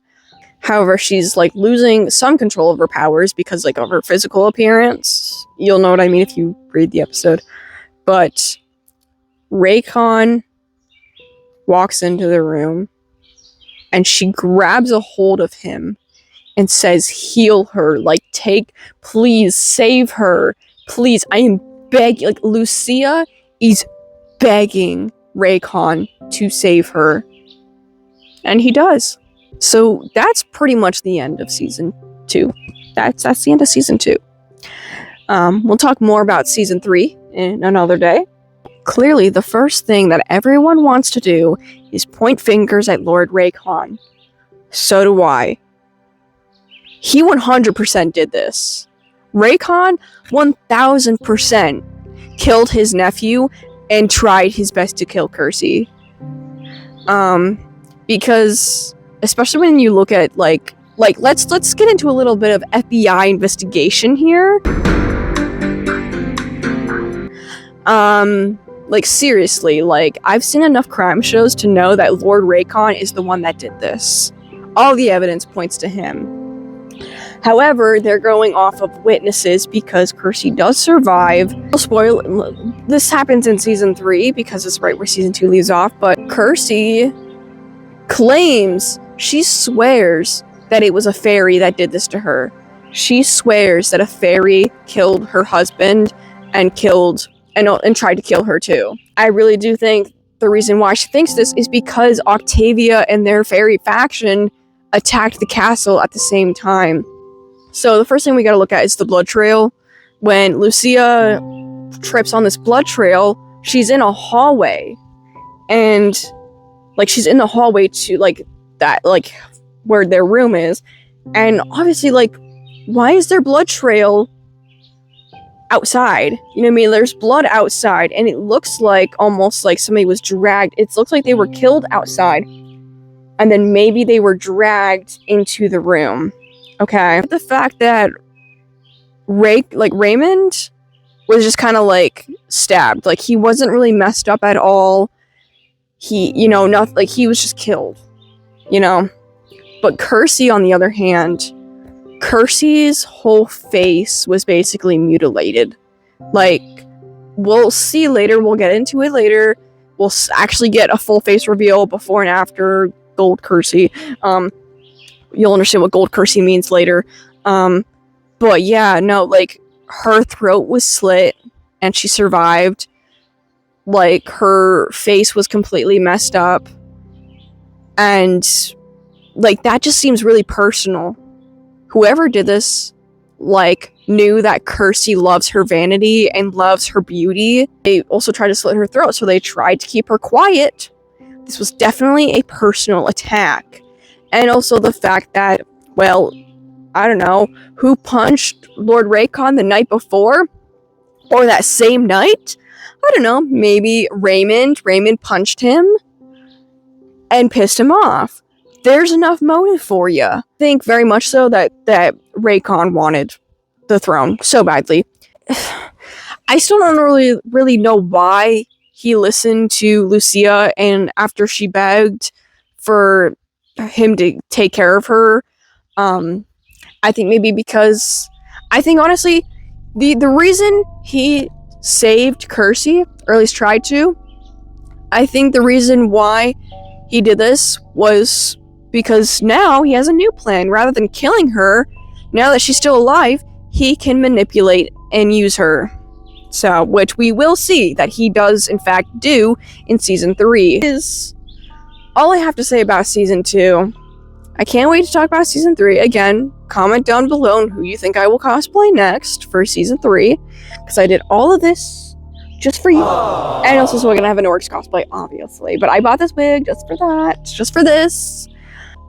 I will see you guys in the next one. I'm gonna go drink some water, take all this makeup off. I'm hot. I'm very sweaty. Ew. Goodbye. I am so sad I have to leave it off here. But enjoy. You'll love the next season. Actually, you won't. I'm just kidding.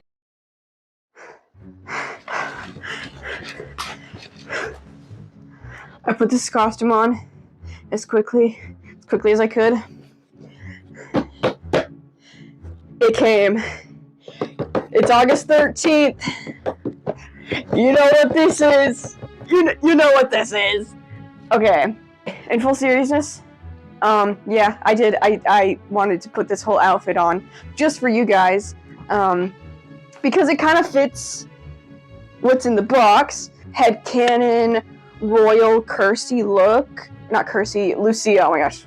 Royal Lucia look. And yeah, so I got this dress a while ago at the Goodwill. You can see how sparkly it is. It's very sparkly. I love it. And of course I customized it a little bit. Added some beads on it. Surprise, surprise! I have new wings. Yeah, look at how pretty they are. Let's do a full show off. If you follow me on Instagram, you should know that this took a couple days to work on, and it was such a fun process. But also, oh my gosh, it was so, like, ugh.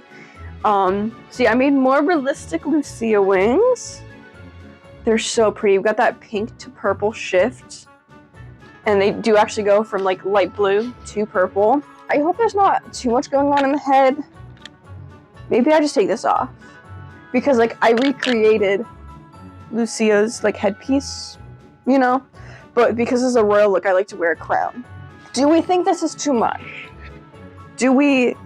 Is this, no, we'll keep this. Everything else can come off though. Oops, it wants to come off. Okay. So, yeah, anyway. So yeah, I had to show off my beautiful Lucia dress. Yeah. So that's the fit we've got going on for this very, very small intermission before I talk about season 3, which also still hasn't ended. So I'm kind of losing my mind because I want it to end before I go back to college. I'm not like trying to rush the artist, but it's just for the sake of filming this. But yeah. Like, these are maybe the prettiest wings I've ever made.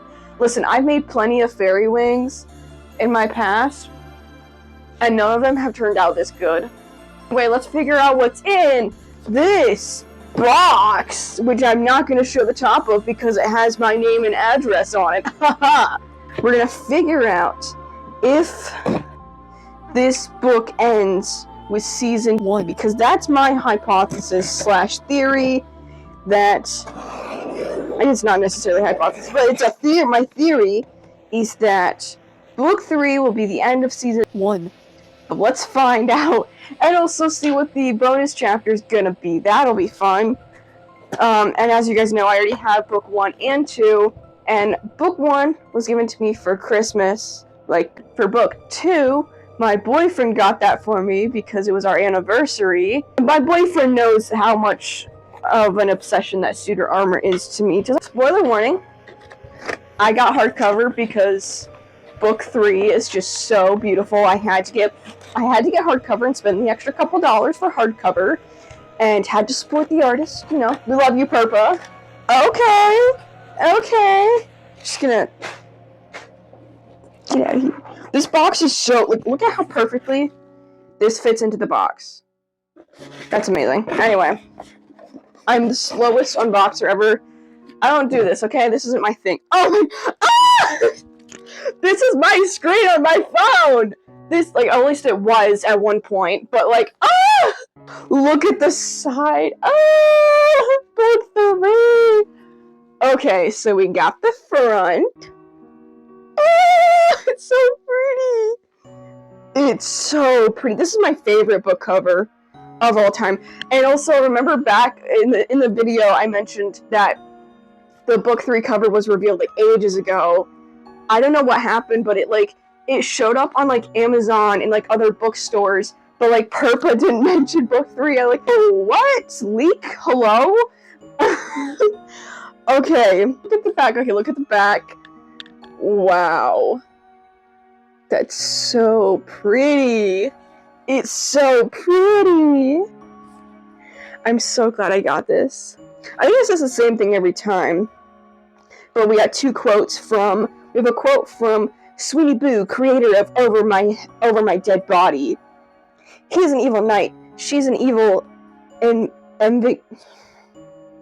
ingenue? What's that? I don't even know what ingenue is. Okay. It's love at first sight, sprinkled with sword fights. This forbidden romance will melt your hearts. This one says from Daya Muniz, creator of Princess and the Grilled... The fuck? Creator of Princess and the Grilled Cheese Sandwich. You'll be at the edge of your seat wondering about the secrets and mysteries that the world has to offer. Oh my gosh, look at how pretty! It's giving Deltarune Chapter 4. Look at how pretty. Oh my gosh. So, if you remember, Book 2 left off where we are introduced to V. So we have more conversations with V. Ooh! Phalor! Yes! Monarch Phalor! Yes! Obviously, I'm not going to read the entire book, like, on screen, but... Yes, the Phalor looks so good on a book. Like, oh my gosh. If only Handplates could be... Like, why can't Handplates be a book? Oh my gosh, look at how pretty, like... Oh my gosh, it's so cool! Wait. Ew. No! No! No! Get off my page, you filthy animal! No! Not Lord Raycon, no! By the way, I'm just saying, the most recent episode, oh my gosh, it has never been more tense. Like, oh my gosh, new book smell. New book smell. But anyway, like, oh my gosh, you guys are not prepared for season 3. You are not prepared for season 3. Oh, I'm so sorry. Hey, there's my boy Raymond. Oh, the elves, not those poor elves, bro. Oh my gosh. This is what I need to do. Also, my gosh. Oh my gosh, look at them.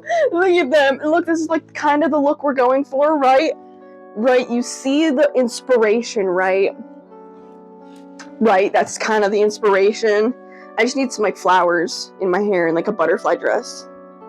Let's find out if book 3 ends with season 2, because if it doesn't, I'm gonna lose my mind. I have a feeling it will. It's looking like it. Ah, not the scene with Quinn. I hate this motherfucker. Yup, here's the fire. There's the fire. Book 3 ends with season 1. I was right. I was so right. Bonus chapter. Should we just like talk about it now? Might as well. I brought my chair over, so I'm gonna sit and read chapter 2. So yeah, bonus chapter number 3. Let's go. Let's go. So if you also don't remember, Perez and Baynard just kissed for the first time, and that's where we left off, was their first kiss. There's kind of okay, so the first thing I'm pointing out that's really ironic is that Perez is getting word from the other knights. There's a theory that, or not a theory, there's rumors, that's what I'm looking for, there's rumors that they're going to be sending more knights to the war front, which, spoiler warning, what happens to Perez later on in the series. I think it's season 3, so that might be a season 3 spoiler, so sorry. It's not that big of a spoiler, but I also want, I want to know what happened to Baynard in the war front. Like, what happened to him? Because clearly, I've mentioned before that Baynard has some sort of PTSD, and he says here, I did say that I would never be going back, if you recall, and I meant it. Like, something happened to him. I mean, war will do that to you no matter what, so it's like...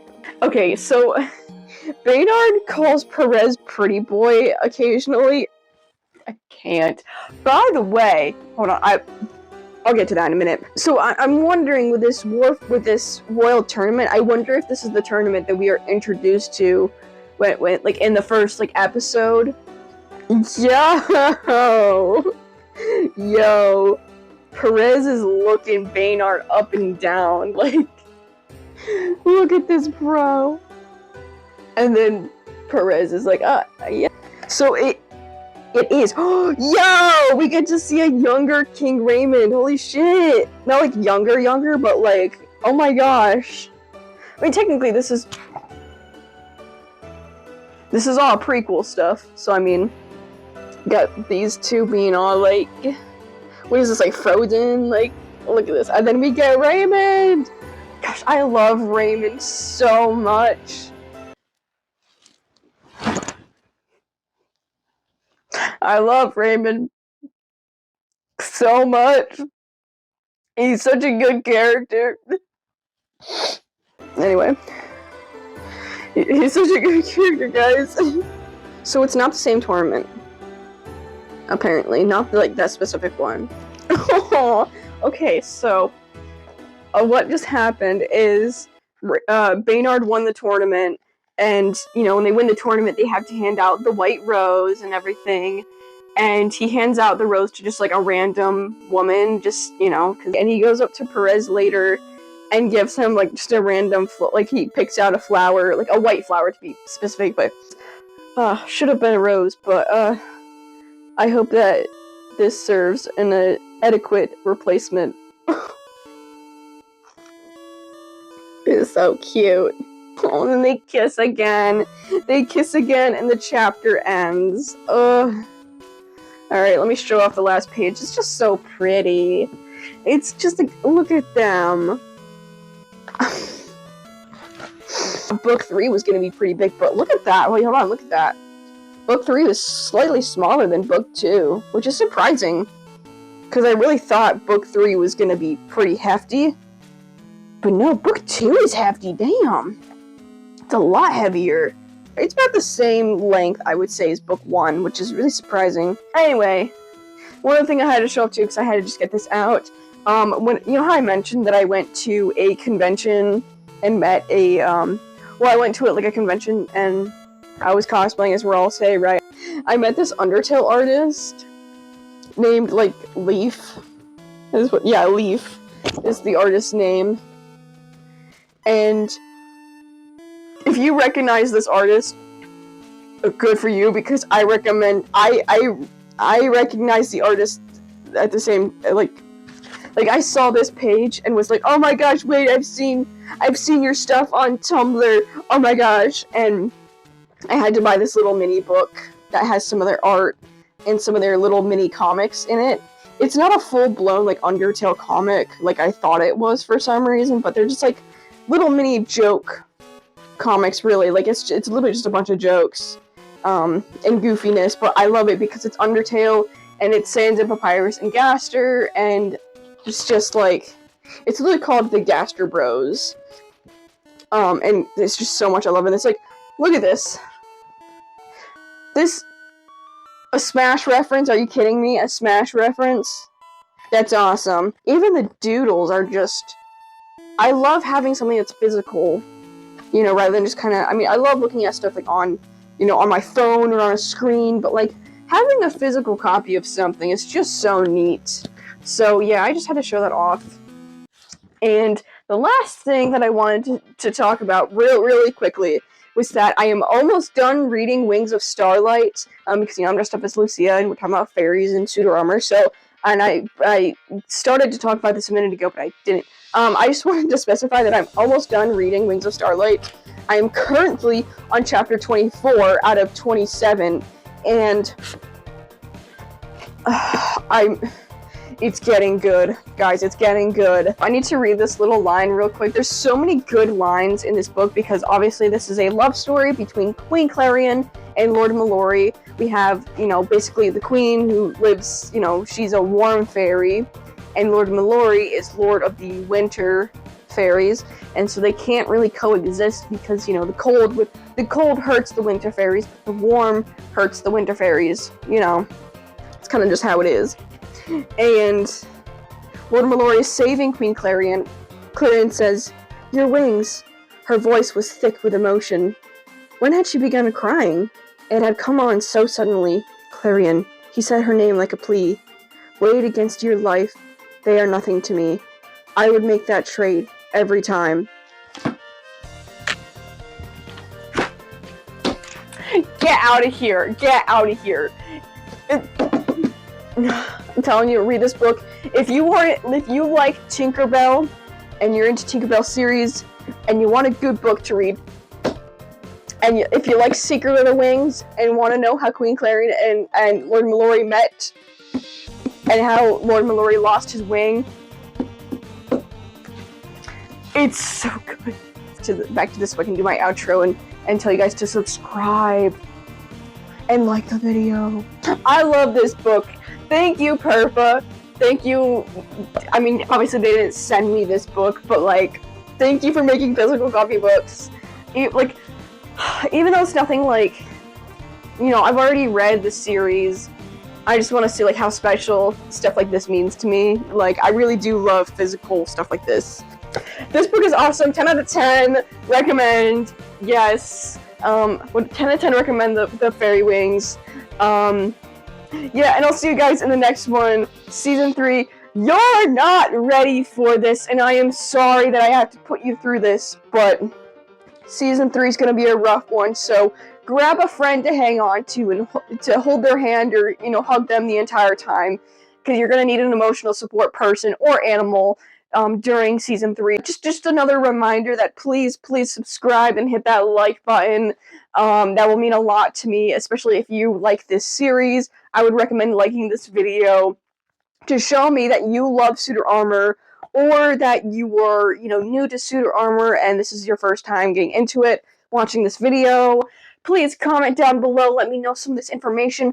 I need more Suitor Armor fans, please. I want to meet you people, I want to meet people, and I need to find people like you that love Suitor Armor. So please like and comment and subscribe. Seriously, that would help me.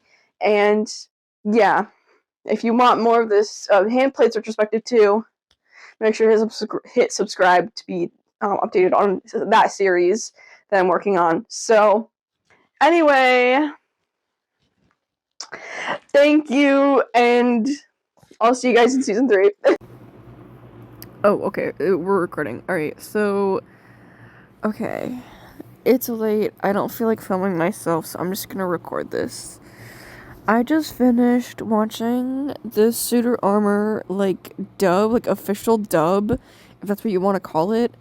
So, if you don't know what I mean, Webtoon is doing this new thing now where you can, quote-unquote, watch episodes, and they're doing this to several different Webtoon comics, so I'm sure if there's other Webtoon comics that, you are a fan of, that they might be doing this too. Some of the really popular ones are getting this treatment, and I'm loving it, and I'm so glad that Suitor Armor had this done. And so basically, I wasn't really expecting there to be voice acting, but yeah, so basically, Suitor Armor is, dubbed, and then also, kind of animated in a sense. Now, hear me out. I would love to see Suitor Armor, be actually animated someday, fully animated. That would be so awesome. But honestly, a lot of the voices were, on point mostly. One thing that annoyed me the most is the pronunciation of most of the names. I don't know if I've specified this before, but Purpah has mentioned, the way she pronounces certain characters' names before. Once on a live stream she discussed on how, somebody asked Purpah, how different characters' names are pronounced and how she pronounces them, and what would be, the canon way to pronounce certain characters' names. And so there's characters like Kersey and Perez, they are pronounced Kiersey and Piers, and that just really annoys me because that's not how I pronounce them. I just think Kiersey and Piers just sounds kind of dumb. I'm sorry. I know it sounds mean, but it just sounds kind of dumb in my opinion. And Kersey and Perez just sounds better to me in my opinion. This is my opinion, okay? Other than that, actually, you know what? There is this moment where Lucia slips up once and calls Piers calls him Perez one time, and I was like, oh my gosh, she said it. I do gotta say, there was a couple moments where they pronounced Modius, Modeus, more of a day instead of a D. I think the voices fit really well. Like I said, most of them, Lucia and Kersey were, almost there. They were, I want to say, 90 to, 99% there. They were so close. In, my headcanon, voices. Kersey's, kind of grew on me a little bit. I actually kind of enjoyed Kersey's after a while. Lucia's, was perfect. Lucia's more soft-spoken. She talks slowly and surely. And then Kersey is more high-pitched, and she talks like this. And, of course, they all have British accents, too. Gotta have British accents, right? Not much of a competition with Raymond's champion knights in the mix. At least it allows us to view the gallery of knights available to you. My lady. Don't my lady me. You told me I had to try and enjoy myself. And that means talking knights and men with my best friend. Honestly, you have your pick here. It's like a day at the market. They are hard mostly fruit and vegetables, my lady. That's right. They are 100% meat. Norix, they got to a T. Norix was like so perfect. His accent wasn't like super strong. He had a nice deep voice. Like his voice fit really, really well to me, in my opinion. Ladies, this is Court Mage Norix. My apologies for not introducing myself sooner, my lady. My work keeps me very busy. Think nothing of it. This is my lady-in-waiting, Lucia. Court mage, was it? Forgive me, but I thought the practice of magic was banned in the kingdom. Ah, it is. But I and others have been given license by the king to practice. Use of magic for the betterment of the kingdom, rather than its destruction. King Raymond, they got his voice really well. I still think, in my opinion, I'm a strong believer that King Raymond sounds like Asgore from Handplates. No. Well, let's work on that later, alright? Here, you can put these on for now.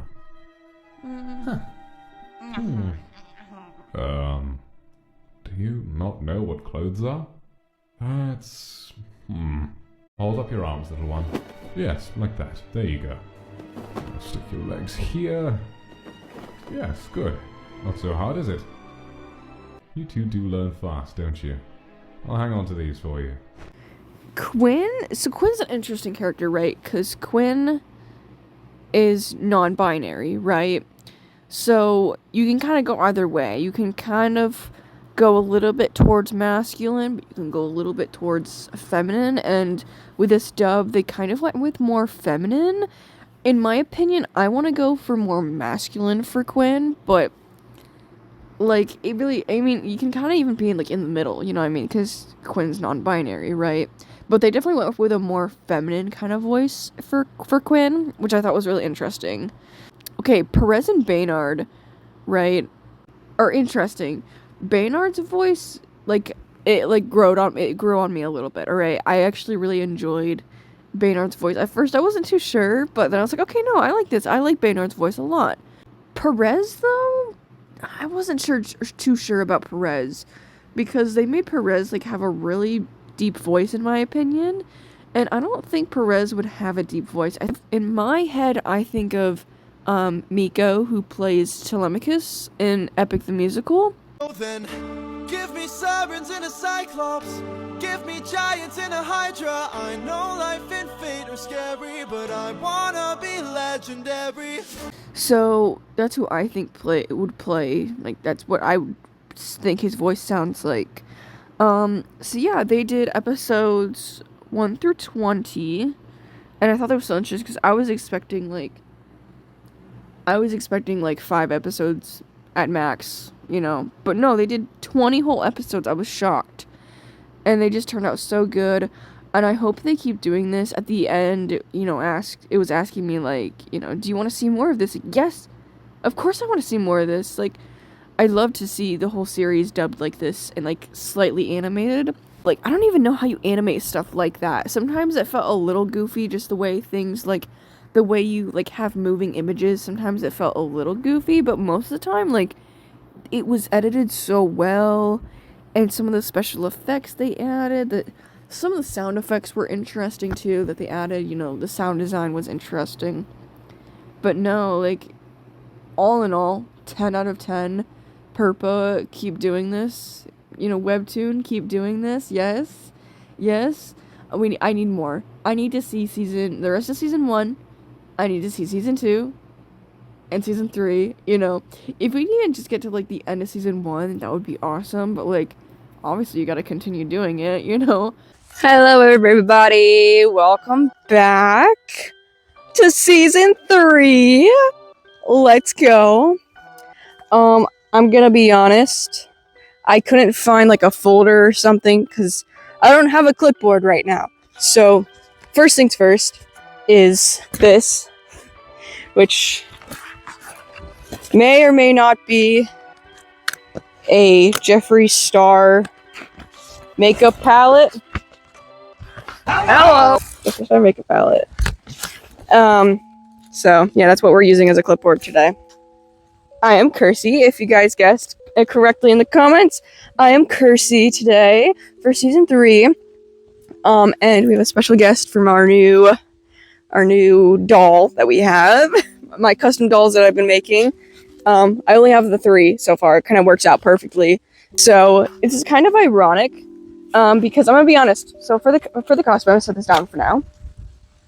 For the cosplay, I was trying to decide if I wanted to do red Kersey or normal original pink Kersey, and I ended up going with pink Kersey because it's a little bit easier for me to do. It's not as much makeup, but as you can see, we have a red Kersey doll with us today.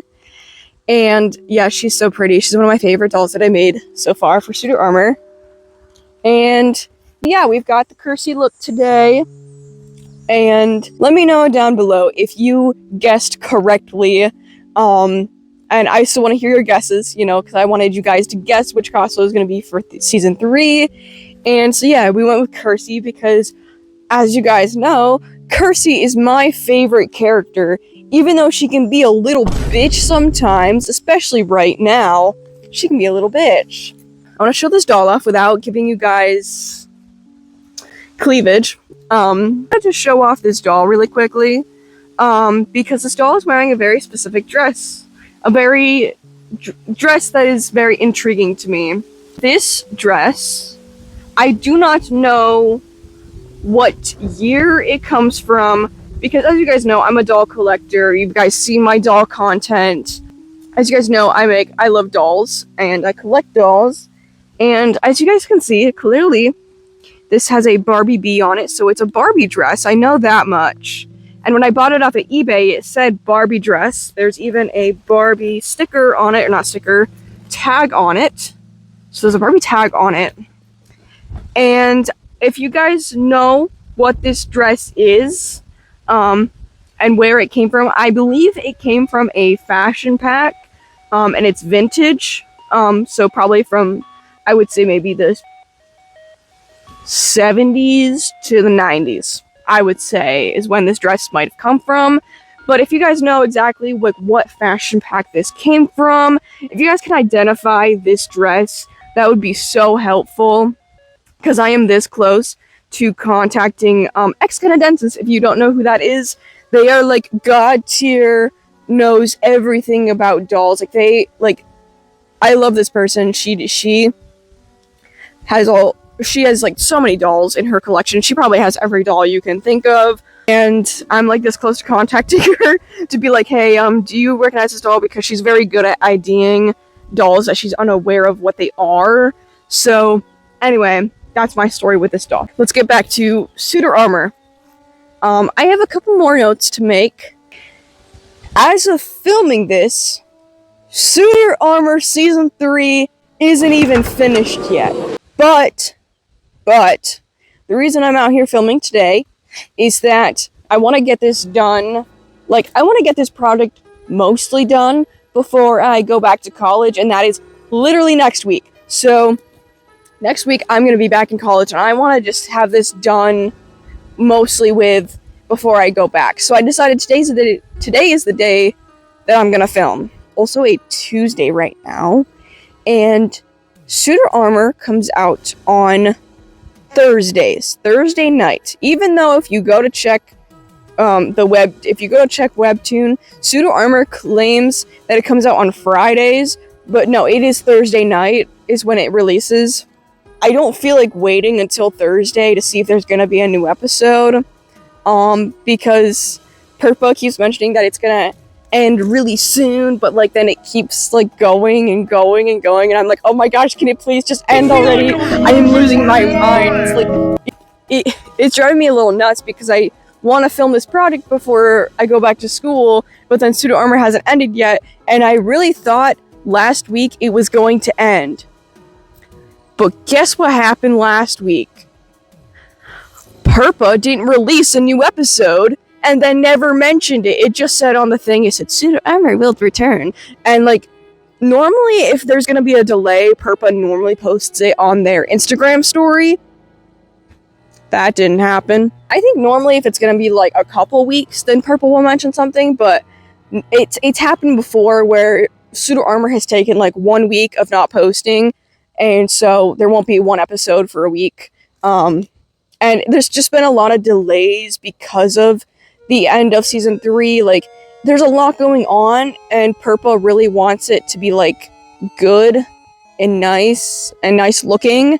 So Purpah and whatever other artists are working on Suitor Armor are taking their time, and they keep delaying it just because they want season 3, the end of season 3, to look really nice. I do have to say, after not releasing an episode last week, Purpah, shame on you. I am very mad at you right now. The week before, like the most recent episode that came out,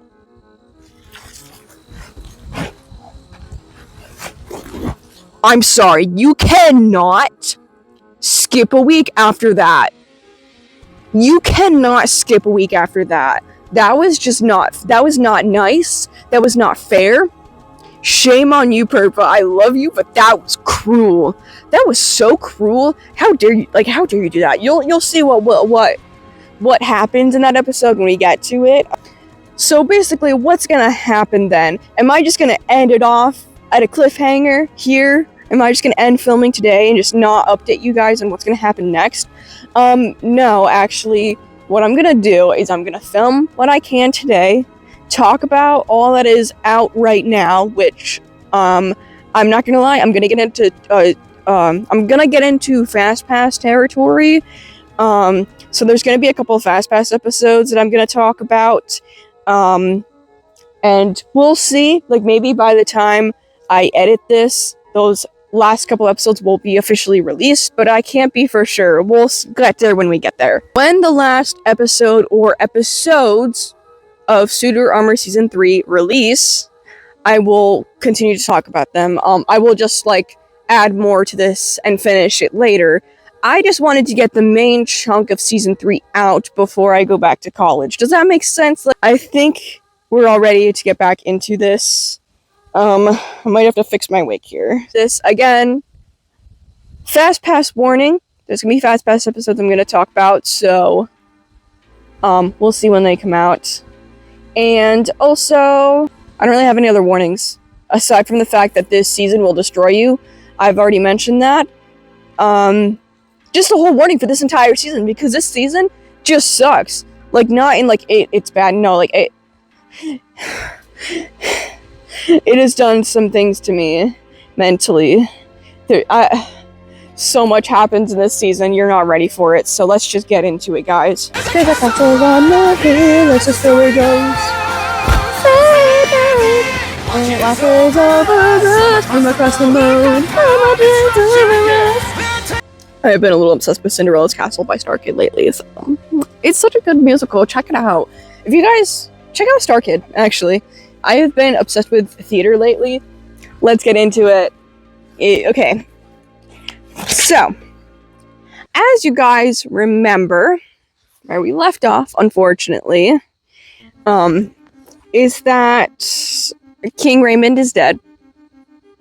I miss this man. I miss him so much. He was such a good character. Why did we have to kill him? I should have known. So, during the funeral, a really sad day, Percy walks out, and we realize that she had just barely made it out alive after that brutal attack. And so I do gotta say, content warning, because we are gonna see her face after it's, like, healed up a little bit.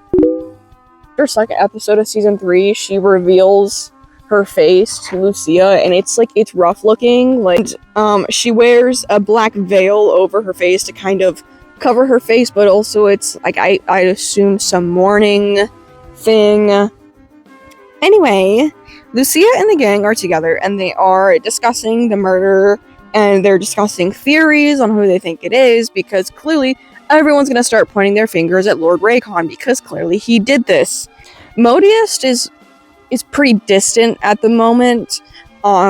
He hasn't really been spending time with Lucia. He's kind of grieving and dealing with the fact that he also killed somebody, and he feels really bad about it because he kind of didn't really he kind of didn't really want to kill this guy, but he did.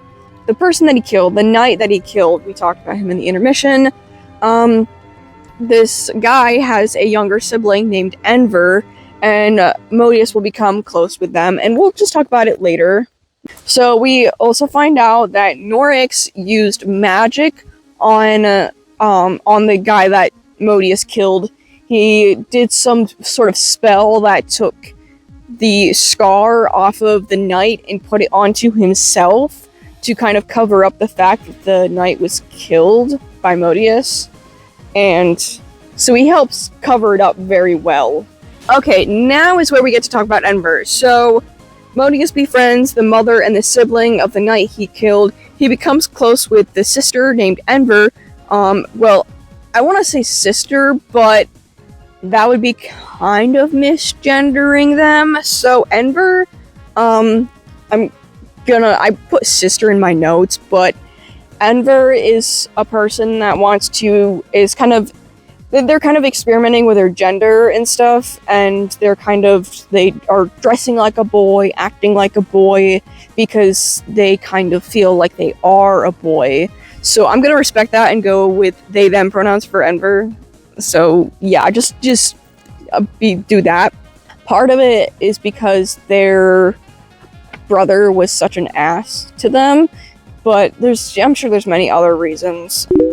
There's this one scene at one point that I feel like where Enver is talking about their brother, and I feel like SA is implied, just the way it's discussed and the way it's visualized. Oh my gosh, it's back. Sorry, I've been seeing a monarch flying around. I saw another butterfly earlier, but I saw a monarch flying around and it just flew right in front of me. Oh, I hope that was on camera. So then, back to Kersey and Raycon. So Raycon he is just fully manipulating Kersey at this point, and he does this really disgusting thing to her. So he goes to give Kersey the gold potion that will transform her scars into gold. I'm assuming this is kind of the same potion he used for his arm, or something like it. And so he gives this potion to Kersey. And the way he does this is so disgusting, he's giving her a way out. He's like, okay, so I have an option for you. And as he goes to hand it to her, he teases her, or I don't know, he's like, oh, come get it, you want it, come get it, he teases her like a dog with a bone. It's just ugh. So anyway, Raycon later has a chat with Norix and discusses his future plans he has. Why did I decide to come out here? It's so windy. Okay, as I was saying, Raycon has a little chat with Norix about his future plans, which is to create an army of Ironkind. Like Modius. He wants to make an army of them. So, yeah, Norix is feeling a little pressured, and Raycon also blackmails him. Okay, episode 123. Perez's father, Lord Hargrave, shows up, and his father is here to send Perez to the war front and join the royal court.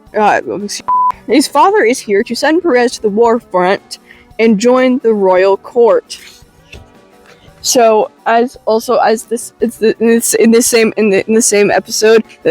episode, Red Kersey is revealed. Oh my god, Red Kersey is revealed. So, yeah. Oh, and by the way, you guys have already seen my Red Kersey cosplay. It's my JPEG that I use for my intermissions and stuff and whatever, So yeah, you guys have seen my Red Kersey cosplay. It's my JPEG picture that I use. It's JPEG me, right? Say hi, JPEG me. Hi. Okay, that was weird. Also, who joins the court is Lucia and the gang, basically. I don't know how they end up being on this royal court, but they kind of just group together and just kind of discuss problems. And a lot of arguing happens in these meetings. So Lucia, at some point, like, you know how I mentioned, like, Lucia's been learning how to fight and everything? At one point, she gets one of those things where, like, when you press it, it's like, it looks like a little pen or like a little tiny thing, but you press it and it becomes a big wand thing. Or not like a wand, but it comes like a baton almost, something you can hit people with.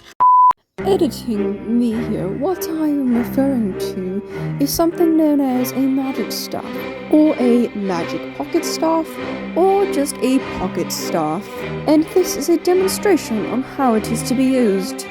So she has one of those now, and she uses it on Raycon. She tries to swing at him, but she misses intentionally, just to kind of scare him a little bit, but, you know, there's no scaring Raycon, okay? There's no trying to rattle him up a little bit. No. Before Perez leaves for the war front, because his father made him, so he goes to fight in this war front, which, you know, for the war that's non-existent.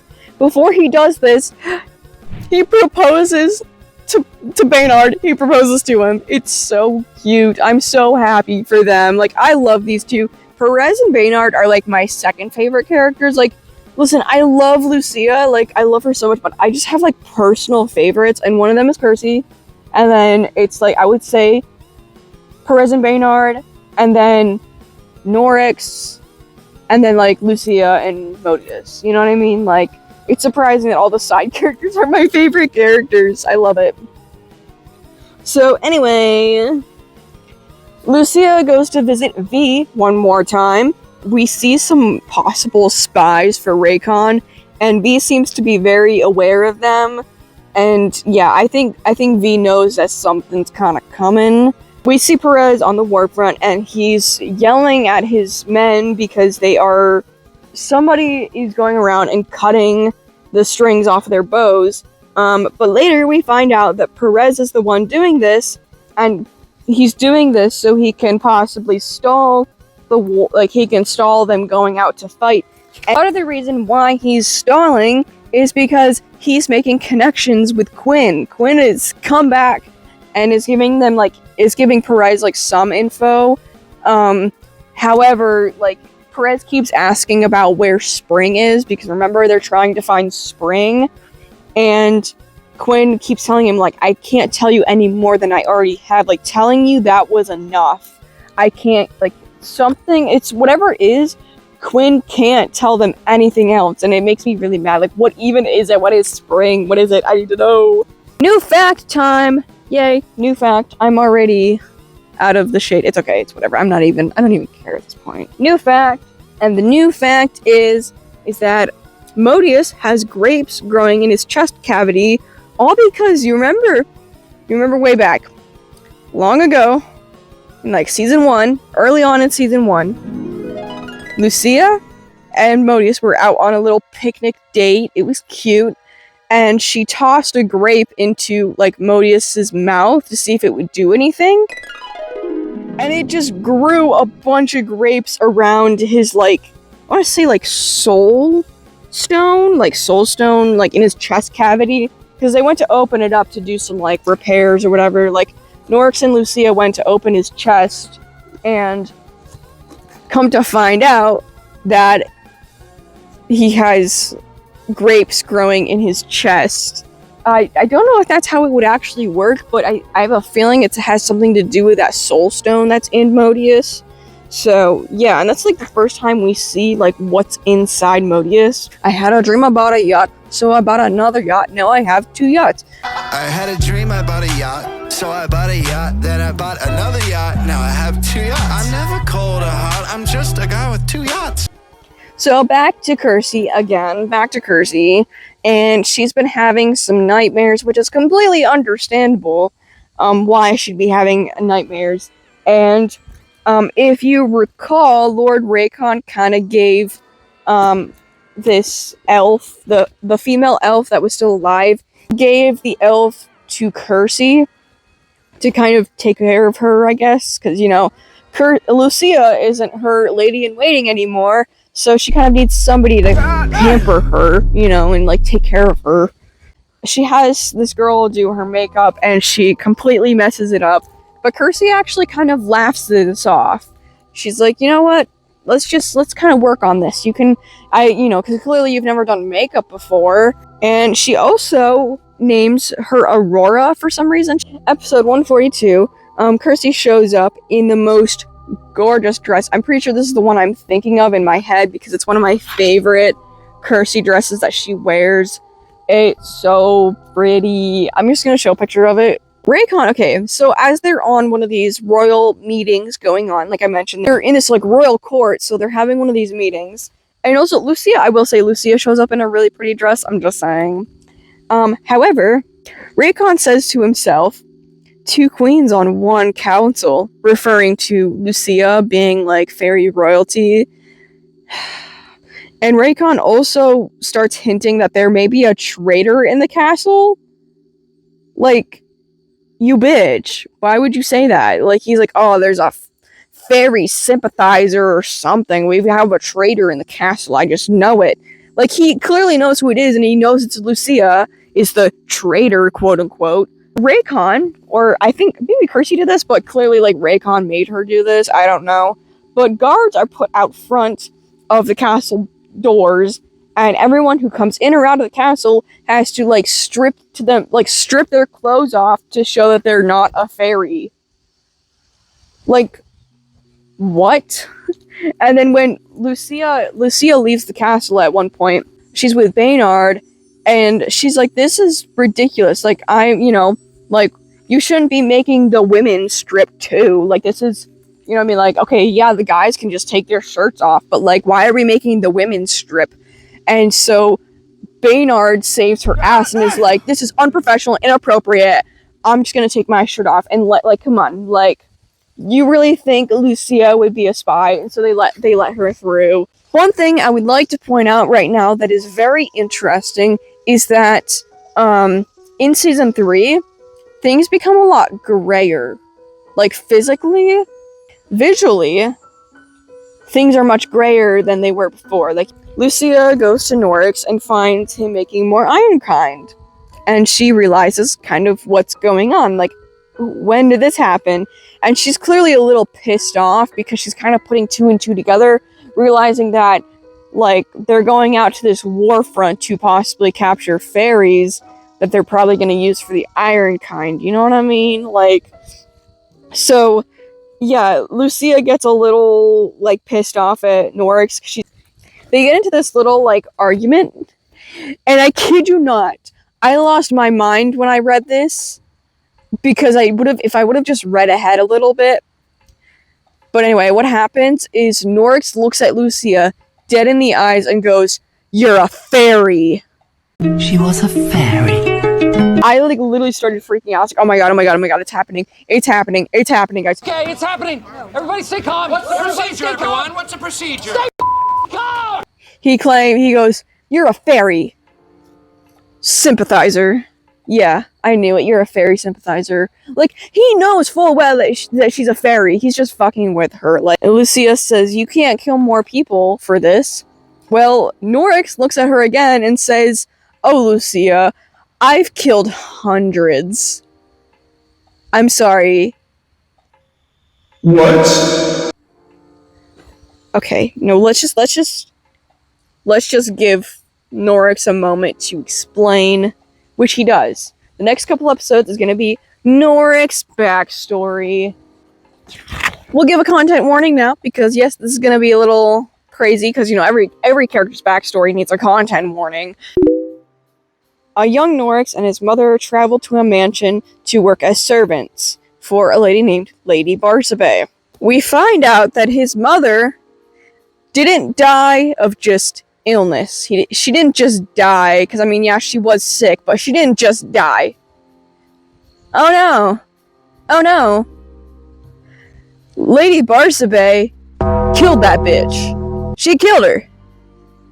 Because if you didn't notice, Lady Barsabe is really fucking evil. I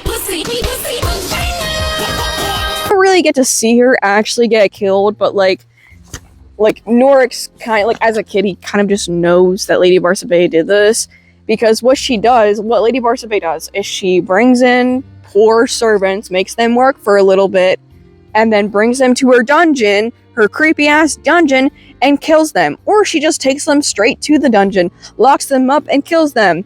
And she does this because she's a necromancer, as we mentioned before, that, like, basically, like, Norix's magic that he uses is basically necromancy, because, like, human magic needs some sort of source, because if you think about it, like, the way magic works in this universe is, if you're a fairy, your magic comes from your wings. That's your main source of magic, is your wings. And if your wings are cut off, you don't have any magic, right?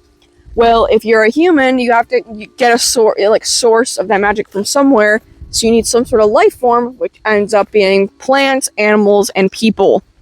Norix then later becomes kind of a personal servant for Lady Barsabe. For some reason, she has no intention on killing him. I think because, like, he sees, he wants to do magic with her, and she wants an apprentice, I don't know. Norix continues to grow older, and Lady Barsabe is working on her pride and joy, trying to make an iron kind, and, which I called it a metal knight here, but, like, she's trying to make an iron kind, and, humans isn't cutting it, it's just not working. Until one day, her other servants, show up with a male fairy with red wings and white hair.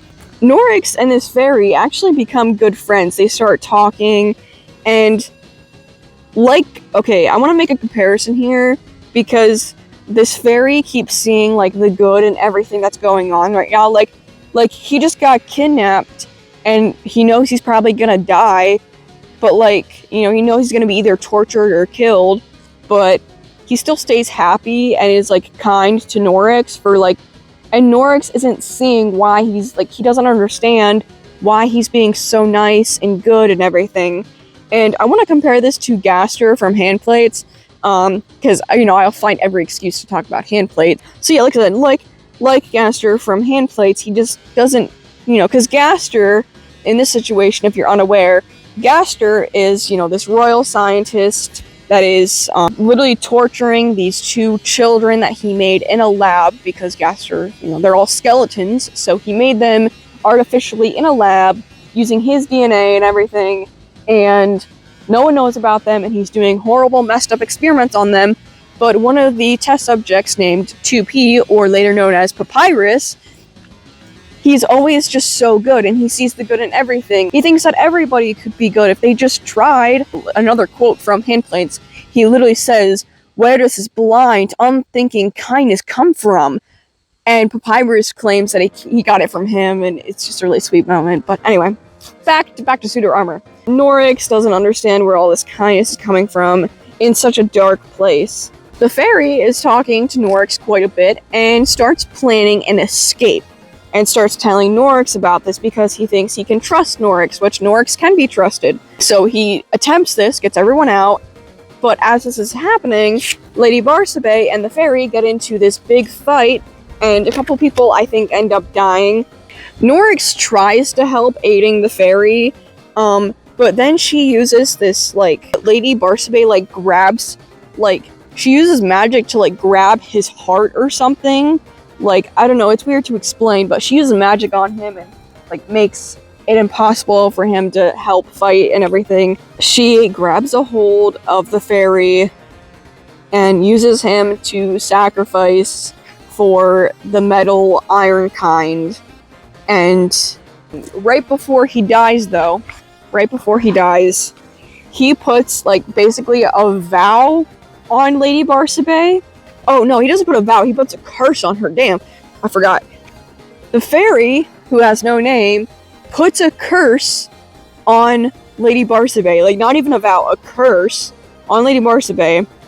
And claims that, any harm that she inflicts on others will be inflicted on her, including magic. So anything she does, if she punches somebody, she'll get punched. You know what I mean? She'll feel that pain, kind of thing.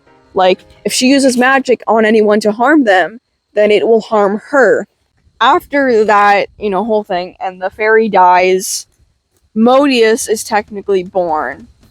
Now, I want to bring this full circle real quick, because I just want to say this now before I say it later. We find out that the whole thing that she was trying to do in trying to make this Ironkind ended up working. After she killed the fairy, it worked. The fairy ends up, his soul basically goes into Modius. So one thing I like to point out, this is getting into theory territory, but I think it's just so, like, a lot of other people in the comments kind of agree with this theory, but I am like 100% like, this has to be it. So, way back in season 1, Lucia gave Modius a name, and she named him Modius, right?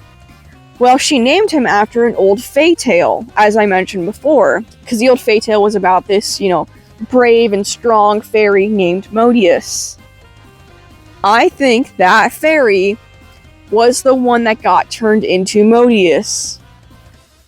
And I think Modius is Modius, you know what I mean? Like, I'm gonna show the pictures to make it make sense, but like, the fairy from the fae tale named Modius, that Lucia gave the name to Modius, I think they are the same fairy. Just by looking at like what they look like in their appearance, this fairy acts and the way Modius acts, you know what I mean? Which like makes a whole lot of sense, you know what I mean? Because Modius was always very kind, he always sees the good in everything. He's such a gentle soul. Next time we see Lady Barsabe is in People's Court at the castle. Well, the once is on the streets with Lucia when she bumps into her, and then at People's Court she shows up to, mess with Norix, and it makes a lot more sense now, some of the things she says, because I remember she says, she looks at Modius and calls him a success. Why Norix says he killed hundreds, I think it's because he blames himself for the hundreds of people that Lady Barsabe killed herself, because personally, I don't think Norix actually killed anybody, because, like, I think he just feels the guilt of, like, aiding Barsabe and killing people, but I don't think he actually did kill a bunch of people, you know what I mean? So that is Norix's backstory. Let's continue on with the rest of the story so we can finish this. Lucia and Norix kind of finished their argument they were having, and around this time, content warning, Raycon shows up to the castle, wounded and covered in blood. And I remember it leaving off of this one episode, and I was just thinking, like, what? What happened is Lord Raycon paid a visit to none other than V. Because remember how I mentioned he has spies on V and V knew? Well, yeah, he shows up to V's shop.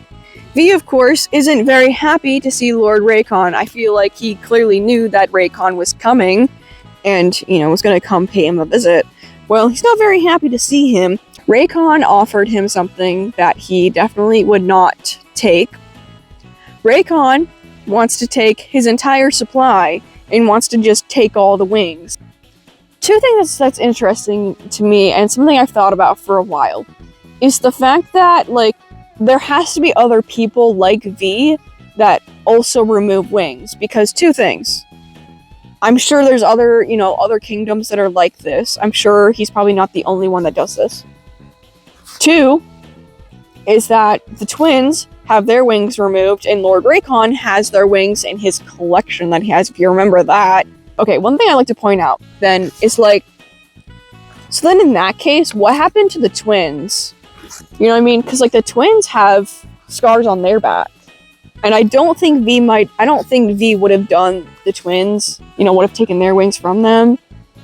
And number 3 is that V also has scars on his back. His wings were also removed.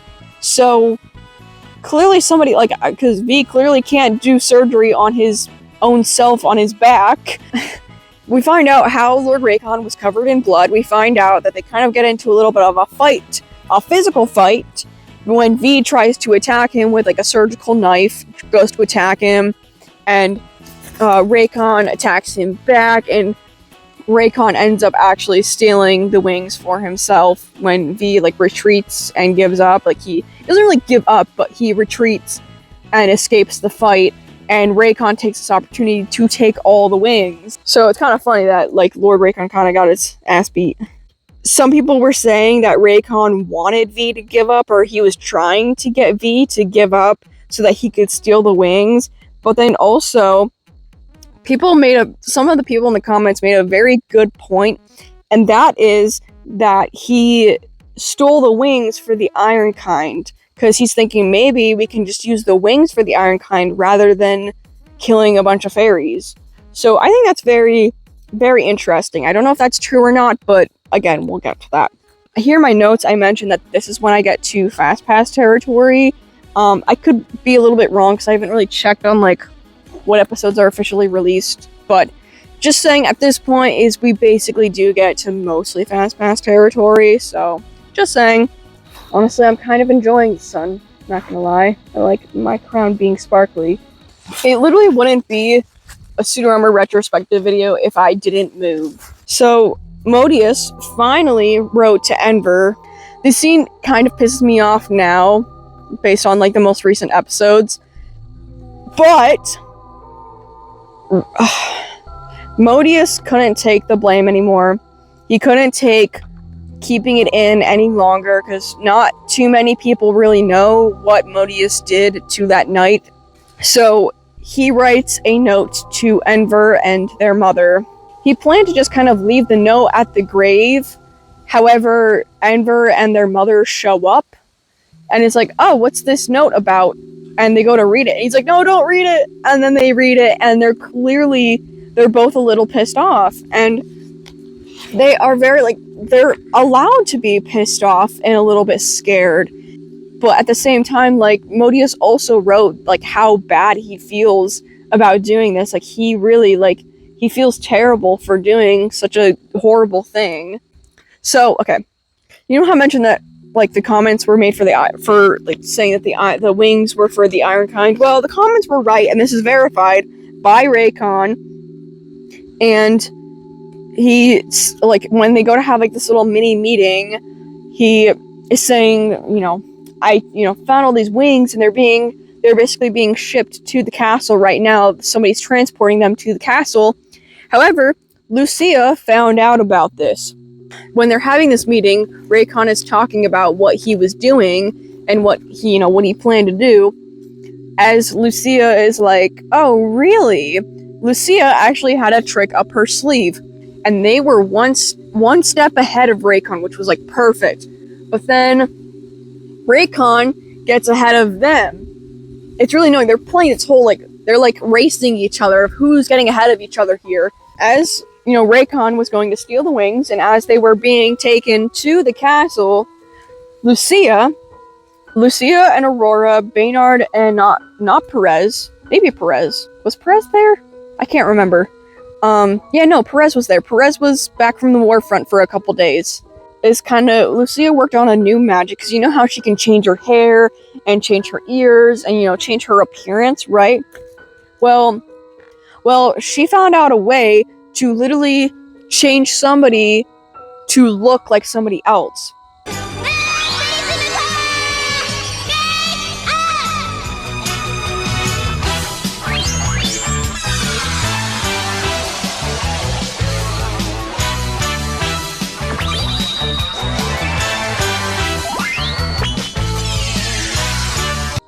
And so what she does is she makes Aurora into Lucia.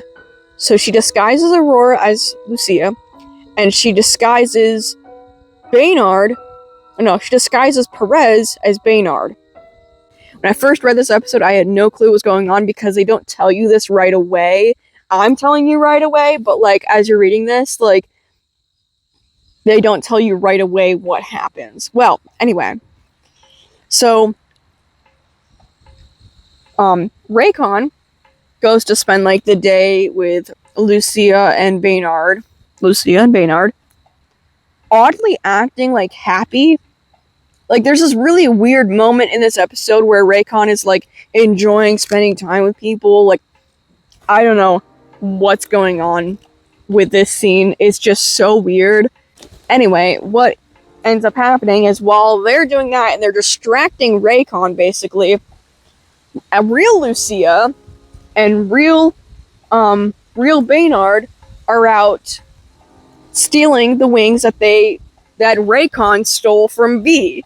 However, Lucia also disguises herself, obviously. Lucia disguises herself completely. She was awesome, okay? She's just a badass moment right here.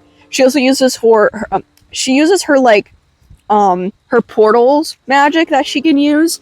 So she uses her portal magic for this as well. It's a really awesome fight scene, honestly. It's awesome. One thing to point out is as Lucia was using this magic on them, it almost seems like the magic is affecting her, which we've kind of already assumed is gonna happen, or at least it's been happening, is that this magic is affecting Lucia physically.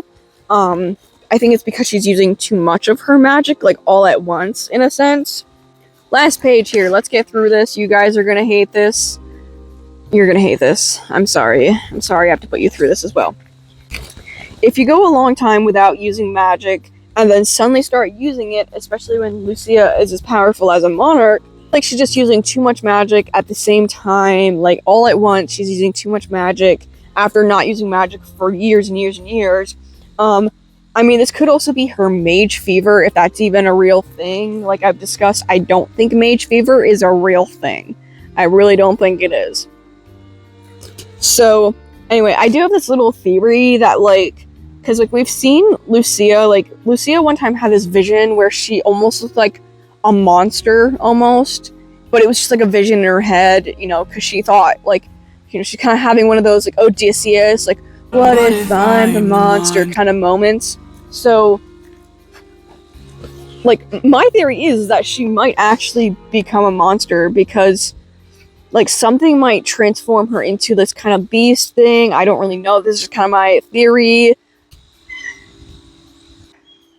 After the whole, after that whole fight and everything, and they think they've won, they think they've accomplished it, they've done it, they've gone ahead of Raycon.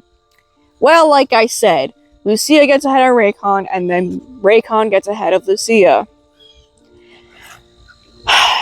Lucia goes to lay in bed. Everything just seems too good to be true. She goes to lay in bed, relax a little bit. She feels a little bit less stressed now. She feels happy. Until Modius goes to attack her and try to kill her. You heard me right. Modius. Also, the sun is already over here. What the fuck? Yeah, no. Modius tries attacking Lucia because he's clearly under some spell, and as a reader, I know this because Modius is his eye that's normally red and glowing red, right? Well, his eye is glowing gold rather than red. It's more of an orange color than a red color. That's what threw me off so quickly. I'm oh, clearly he is under a spell and Raycon did this. He threw this at them. He's just a fucker. I hate this guy so much. They grab him, hold him down, and they take him to the dungeon. The dungeon! And Lucia is not happy about this. She's you put him in the dungeon? What the? Kersey and Lucia get into this big, heated argument. Again, they've argued quite a times, but this is a heated argument because he also... Raycon also throws in the note that Modius made to Enver and their mother. Because Enver's mother went to Lord Raycon herself and gave him the note. I thought I liked her. Apparently I don't. And he reveals to everyone that, well, I think we should dismantle Modius because he killed a knight. That knight that died the same night as the king, he killed them, and makes Modius look bad. Lucia never knew about the knight. Modius never told her. I think it was best that he kept it from her. Raycon loves his bad timing. Or I guess in his case it's good timing. He loves his timing. Revealing things and doing things at just the perfect moments to get what he wants. He loves his timing. Anyway, at the end of the one episode, Lucia is okay, we're getting out of here now. Now it's the time that we leave. We haven't left yet, we're leaving now. We're gonna go find Spring ourselves. All of us, Norix maybe, but Perez, Baynard, Modius, we are leaving. We are done. We're going. We're getting out of here. We're gonna go find Spring. We'll take Quinn with us, maybe. Gotta get Modius out of the jail cell and everything. They gotta get him out of the dungeon. But as they're working on that, Lucia's writing a note to Kersey saying that I'm leaving. I don't know if I'll ever see you again. There's so much I have to tell you. I don't know if she revealed herself in the note. I'm trying to remember. This is a really recent episode, so I'm trying to, like, remember exactly what she wrote. But before she can get that note to Kersey, Raycon has one more trick up his goddamn sleeve. As they are breaking Modius out of the jail cell, they are caught by somebody who I'm guessing it's most likely Norix. Norix tries to stop them, and Raycon, meanwhile, as Lucia's on her way to meet Kersey, Raycon leads Lucia to Kersey himself. He's like, "Oh, you're headed to Kersey? I'll take you to the Queen right now. And you have some other guests too that would like to see you." He takes Lucia to a throne room, which I like to point out, is not the normal throne room we've seen before, which is weird. It almost makes me want to think this is a dream.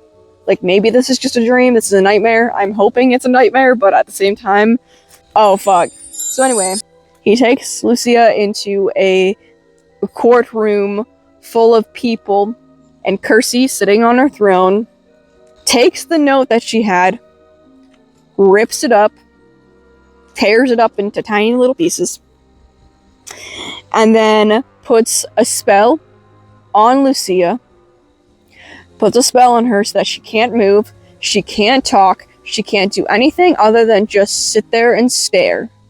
I don't know how Kersey didn't pick up on this, because Raycon is like, "So, you know how we've had a traitor in the castle? She's the traitor."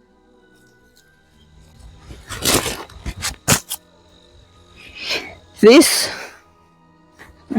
motherfucker reveals to everybody that Lucia is a fairy. Kersey knows that Lucia is a fairy because right before she went to leave, Lucia took her corset off. You know that corset that she wears for her wings corset thingy? She took it off. Honey, why would you do that? It's like, he literally is pulling out every card he physically can. He's like, "Yep, Uno reverse. Uno reverse. Yeah, it's like, no, I'm in front of you guys. Now, you think you can get ahead of me? No, I'm Lord Raycon, and you're a fucking fairy. Ha! Guess what?" And then, like, literally just pulls her wings out. And her wings are just out, spread open, for everybody to see, including Kersey. So now Kersey knows that Lucia is a fairy. Yeah. And even worse, right? He pulls out some BS, some real bullshit. He pulls out, like, everything he can think of. He looks at, like, the attack.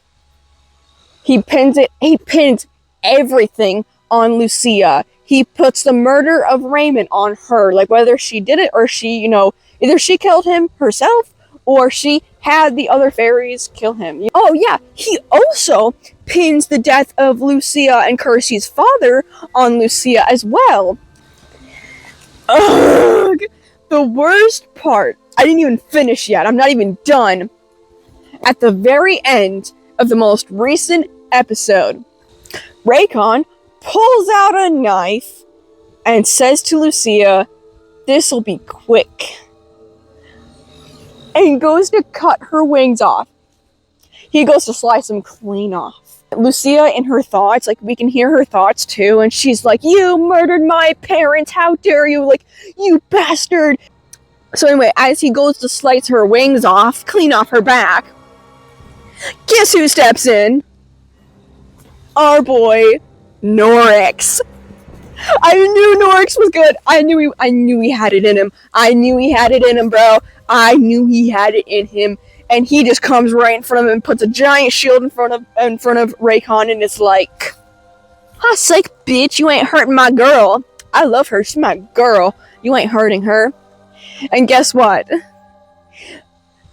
That's where the last week's episode left off. That's why I'm so mad at Purpah.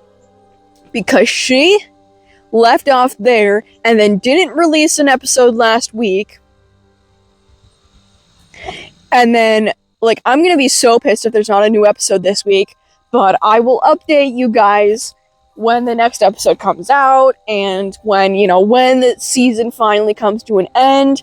And like I said, okay, let's wrap things up here. I assume that this isn't going to be the last season, clearly. Like, they've still got to find spring. Like, they haven't even found spring yet. So I think that's all going to take place in season 3. I think the beginning of season 4 is going to be them leaving to go find spring and whatnot. And they're going to leave the castle and everything. I don't know how, like, the downfall of all this stuff is going to play out. Like, Kersey knows that Lucy's a fairy now. A bunch of people know that she's a fairy now. And I don't know how Kersey never put up with it. Like, I don't know how she not put up with it, but I don't know how Kersey never figured it out herself. I hope you guys enjoyed season 3 so far. I will return to you again. So this isn't goodbye, this isn't the end. I'm not going to leave the video here. I'm not ending it here. I will wait till we get confirmed end of season 3, okay? I don't know how long that's going to be. Might be another week or two. If it's not next week, it might be in the next 2 weeks or 3 weeks. Or it might just be in another month. Clearly, I don't know what I'm going to do when the next season comes out. Maybe I'll update you guys again, but for now, Suitor Armor's not finished, so clearly I'm talking about a series that's still ongoing. Anyway, for now, I'll just see you guys at the end of season 3. Thank you guys for watching this far. Really though, thank you guys for watching so far. I really do appreciate it. I'm sorry that, I'm sure you enjoy this video being long, but I do want to apologize that it is a little long. I do want to say that I'm really proud of this project and how far it's come. Like, with the filming and the editing, the amount of effort I put into this project, I am genuinely really proud of how far it's come and how it's coming. I will see you guys hopefully very soon. So for now, goodbye. Thanks for watching for now, but I will give you guys an official ending later. So, okay, see you in the next one. Welcome back. We're here. So last time we talked, officially, so much happened. So much happened.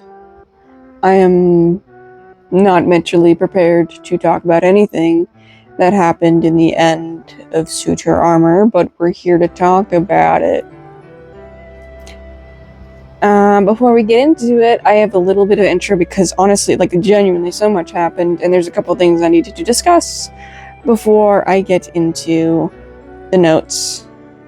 So, yeah, as you can see, no costume. This is just me. Speaking of G3, I have to show this off. This isn't in my script, but I found some G3 My Little Ponies. This is Rainbow Dash. Oh my gosh. And no, I'm not putting her in a fucking jar. I also have Minty. Yeah, and some other cuties. One of the things that happened recently, I did not mention it before. This is something that happened very recently. There is a YouTube channel called The Webtoon Wave, and I've never heard of this channel before, but then Purpah did an interview with The Webtoon Wave, and of course I had to watch it. So anyway, we have an interview to talk about, but this video's gonna be out in October. And if you're watching this and it's not October, I don't know. Well, this video's coming out in October. And, well, this video is going to be releasing in October. And I have two characters I might dress up as. And I'm trying to decide if I want to dress up as Bill Cipher or Norix. The last thing I wanted to, the last tiny little thing I wanted to bring up for my intro for this video was that a few days ago I was on Tumblr and I came across somebody that posted some Lucia and Norix not like fan fiction, but like they posted this picture of Lucia holding a little child, and I thought it was so freaking cute. And I'm like looking at it and I read the description, and it says something along the lines of like, oh, this is part of like an idea I had where Lucia and Norix run off into the woods and they have a child, and the cutest part was that they said that they named the child after Norix's mother. And I'm just like, okay, stop. And I think I reposted this because like literally I'm surprised I didn't come up with that. Like, you guys know I'm a Norix and Lucia shipper, and I just love that idea of like them having like a little child. I can see them having like two kids, like one that has like Norix's hair and then one that has like Lucia's hair, and then I can see them naming one of them like after one of Lucia's dads as well. I thought that would be really cute. But yeah, no, I just thought that was so cute, and I just had to share that. I'm gonna share the artist and their post here. I just had to mention it. It's the cutest thing I've ever seen. Yeah, I also came up, speaking of art, I also came up with a Suitor Armor OC named Tiger Lily. I'm gonna show that here too. She kind of fits into like the same thing. She kind of has like a fan fiction behind it where like, I had this fanfic idea that was like, kind of like a prediction of what was gonna happen. Like I wrote, like I came up with this idea like obviously like in the middle of season 3, so like kind of like what I think is gonna happen at the end. And so it's like, you know, the whole point was them finding spring and getting to this fae nest, and this just like huge nest of, you know, fae creatures and fairies, and they meet Tiger Lily and everything, and Norix and Lucia get really spicy. I'm not gonna lie. Yeah, they get spicy. But yeah, it honestly, like, my fanfiction probably wouldn't hold up to what happened at the ending of Suitor Armor. It probably wouldn't hold up, but some things I can see would, but just keep it in my own headcanon fanfiction head. It could just stay up here. Let's just get right into this. Oh my god. So last time we left off, so Raycon brings Lucia into this room because Lucia was going to confess to everybody that she's a fairy, and she like had taken her corset off, and she wrote a note and everything, and she was just gonna come clean. She was ready to leave the castle, and she said, fuck it, I'm just gonna tell everybody who I am and what I am. And Raycon, being Raycon, decided to say, like, I don't know, Raycon just did a Raycon move and revealed to everybody in this room, in front of Kersey, in front of like all these random people, and just pulled her wings right out. And so now everyone knows that Lucia is a fairy, right? And I think that's where we left off. And he also like used a spell so that Lucia couldn't talk or move, right? He put like this spell on her, and that's also kind of a big reveal, is that Raycon is like a mage, or he's been using magic. Like, I mean, that's kind of like, we should have thought about that. Like, of course he's gonna use magic. He's got a magic arm, for goodness sakes. Technically, he's using magic illegally. So like, honestly, Kirsty could have rest his ass, because if you're not a licensed mage, then you can't use magic. Norix comes into the room, and Norix, obviously he already knows that Lucia is a fairy, but he sees he sees Lucia's wings, and Lucia never knew that Norix knew. This is the first time that, in her eyes, Norix is seeing Lucia as a fairy. But obviously, Norix has known for quite a while. He found out way back in like season 1 or 2. I'm trying to remember. I can't remember. This happened so early on.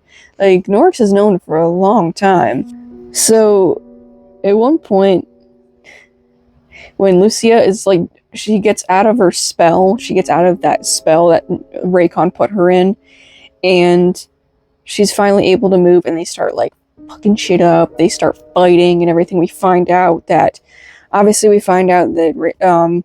Raycon has powers, and Lucia, we point out Lucia is using like water / ice powers. Like, okay, Elsa. The elemental who? Fifth element who? I don't know, like, it's just like weird to see her use like an elemental magic, and honestly, I don't know if it necessarily fits. I'm gonna be honest, I didn't really get her, because at one point she makes like an ice sword, and like, yeah, an ice sword is cool and all, but like, does it really fit Suitor Armor?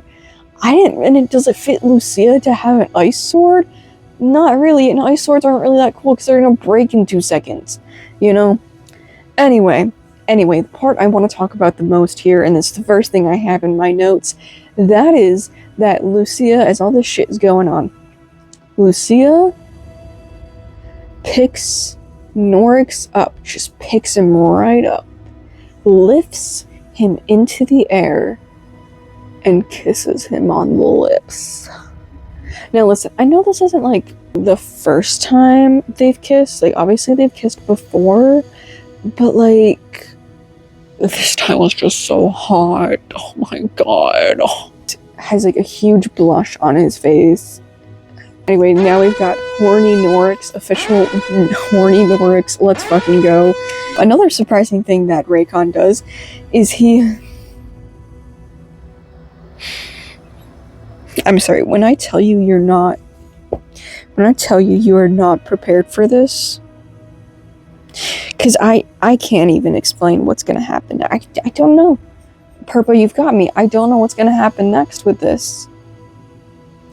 So Raycon goes up to Modius with his new magic powers he has. He kind of has like a, he goes up to Modius, just puts his hand on him, and you know how Raycon is just always so intrigued by Modius, especially with him like talking and being sentient and all that shit. He's been intrigued with Modius the second he saw him, and Modius fucking explodes. You heard me right. Modius explodes. He overpowered his like soul or something. His like, you know, like soul like gemstone, right? I mean, I know Modius doesn't have like flesh and blood, but it was a pretty graphic scene. I was not prepared for that, and I was not expecting that to happen. The main ship is Ludius. Guys, that's the ship name, Ludius. Ludius is the ship name. Oh my gosh. Lucia and Modius is like the main ship, right? Not anymore, apparently. Now I guess the saddest part is that I looked back at it. Back when Modius learned how to talk, his first words were Lucia's name. He says it in a mumbled, like, Lucia. And that's his last words he ever says. He just goes, Lucy. And then I don't even think he says the last part of her name before he's gone. I know I'm not like a Modius and Lucia shipper, but like, why'd you gotta do Modius dirty like that? Maybe. Oh my god, it's just hitting me now. It's just hitting me now that like. That's why we got his backstory, isn't it? That's why we got the Modius backstory, isn't it?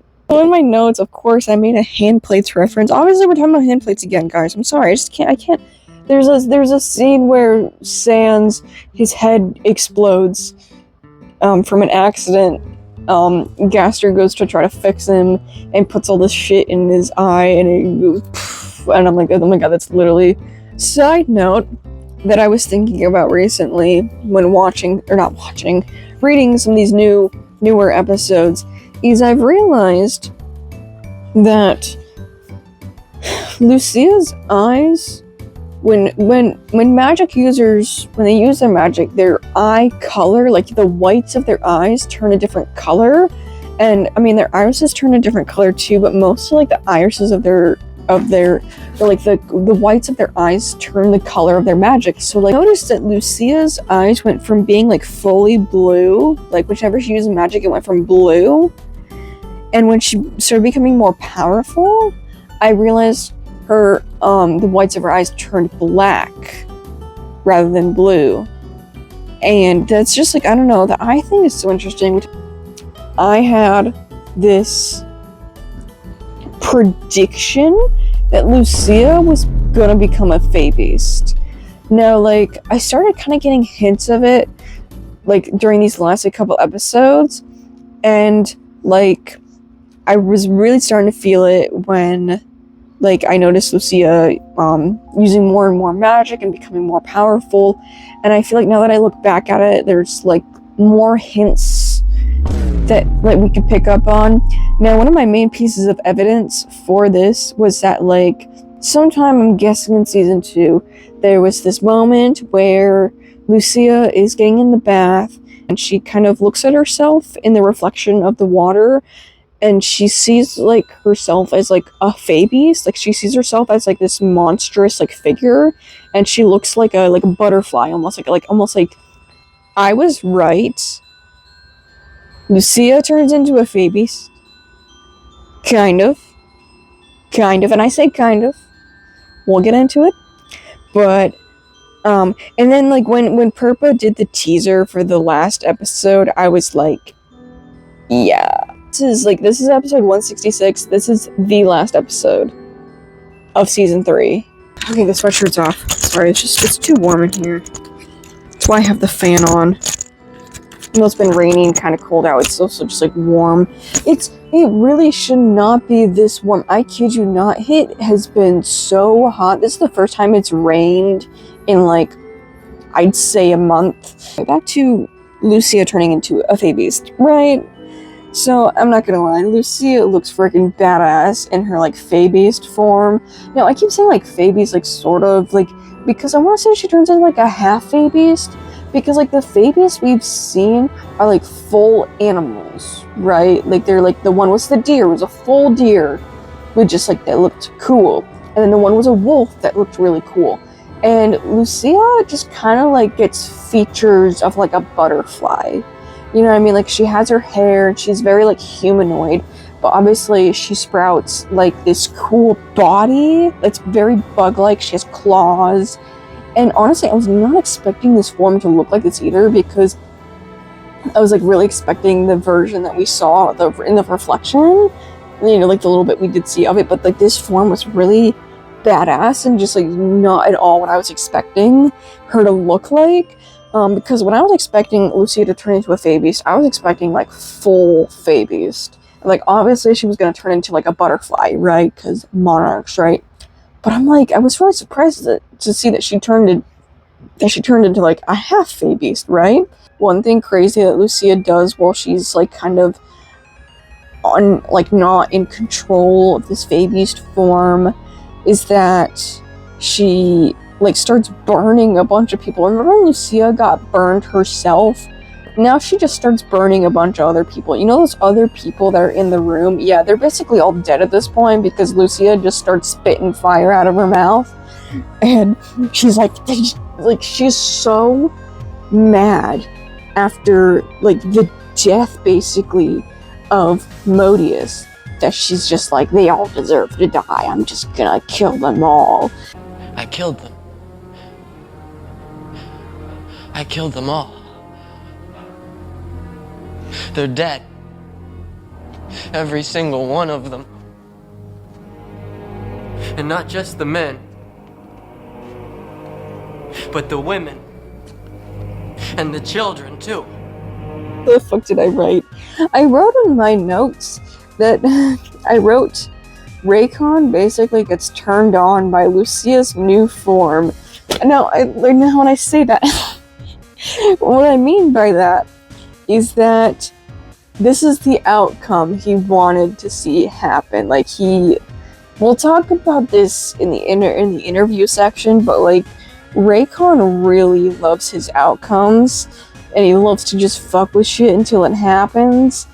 And yeah, this is something I think he was not really planning, but like I think he wanted to see this happen, and he was kind of getting like, I think he purposely killed Modius just to see how Lucia would react. You know what I mean? And it's so funny because Kirsty, not only is she still baffled, she hides behind a fucking chair.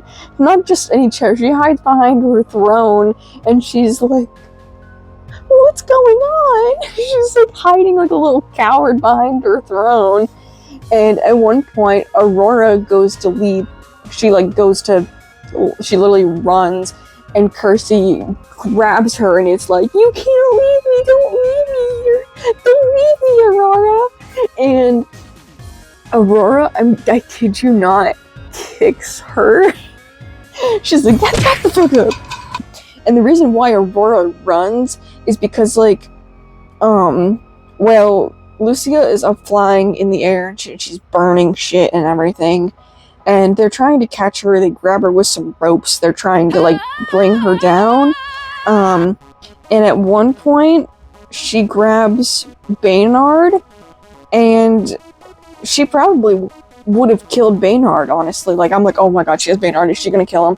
And, of course, Baynard is, like, trying to be all like, Lucia, it's me. And the only way that they can think to stop her, and Perez just quick-thinkingly does this, he grabs, and again, I don't know what's gonna happen next after this. Perez shoots her 3 times in the chest with arrows. Mama, you ain't surviving that. What? Like, Aurora's twin brother didn't even survive 1 in the shoulder. Like, well, now I guess Lucia's dead. I guess Lucia is dead. I don't know. I don't think she's actually gonna die. I don't think Modius is gonna die.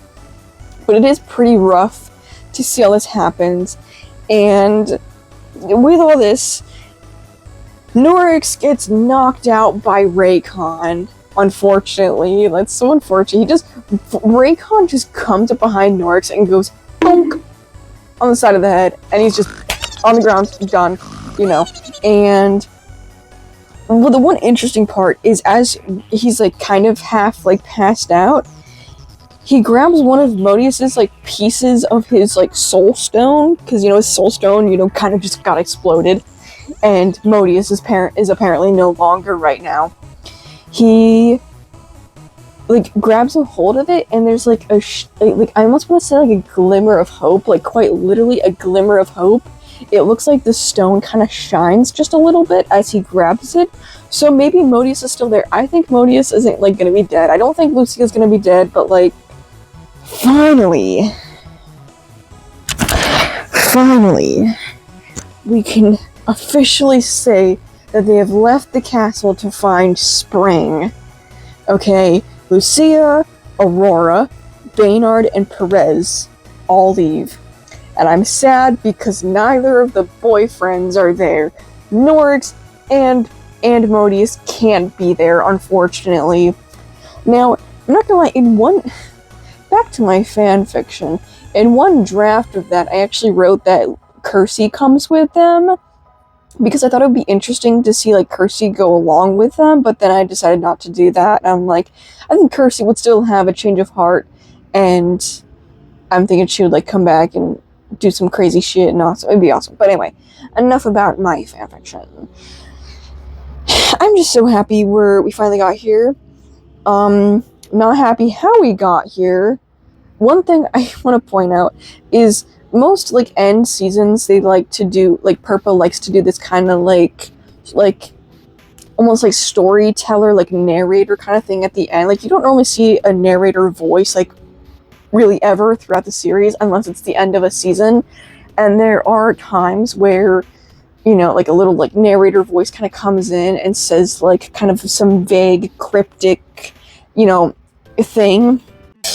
Okay, so I can't show what I'm like, I can't actually physically show you what I'm looking at right now because it is currently still September and the last episode is not released for Fast Pass yet. So, and I just want to read, read this. So, the end of season 3 reads, "We have reached the end of this part of our tale.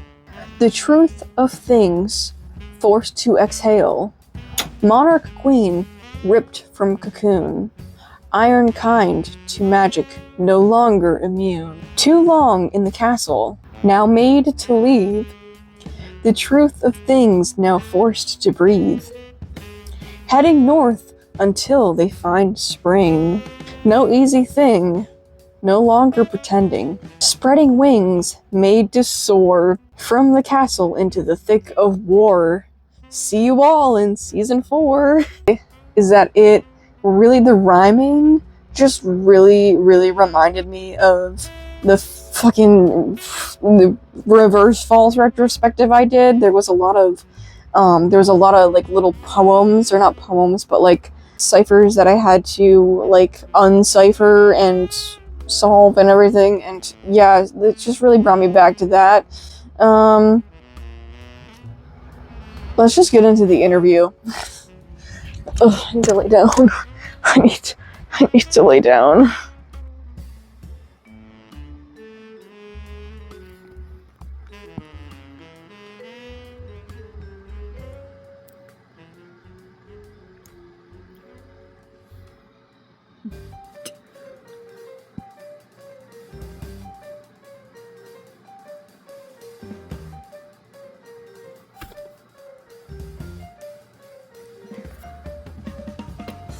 Did Modius just die?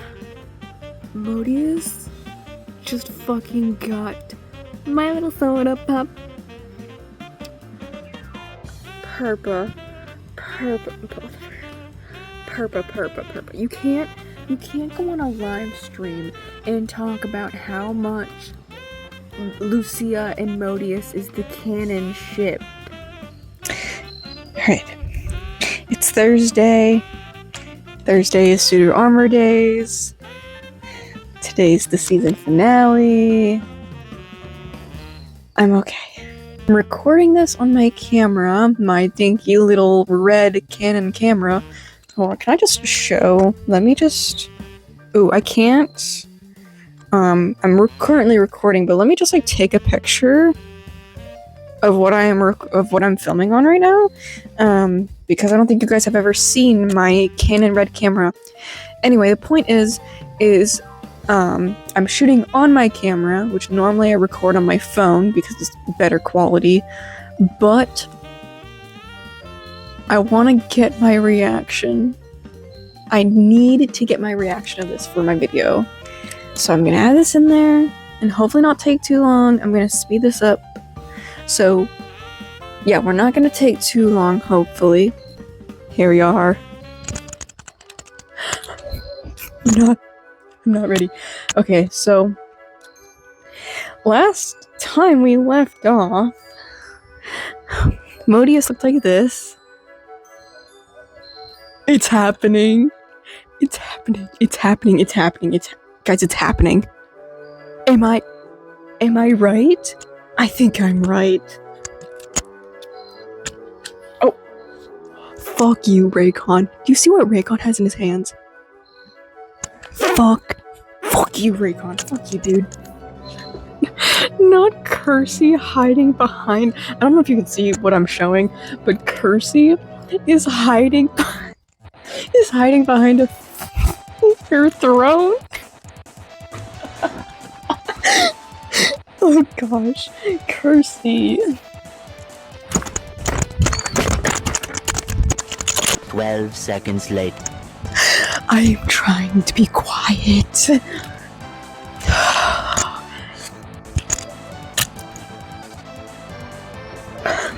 Okay, I'm also trying to be normal.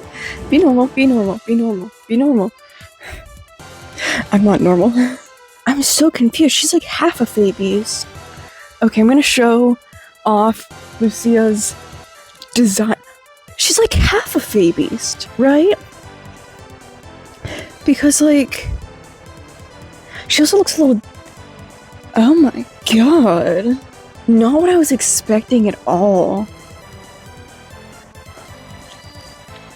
But, like, she really is turning into a Fabiest, I think. She really is, like, half a Fabiest. Raycon has, like, half a smile on his face because this is what he wanted. He wanted to see this outcome play out.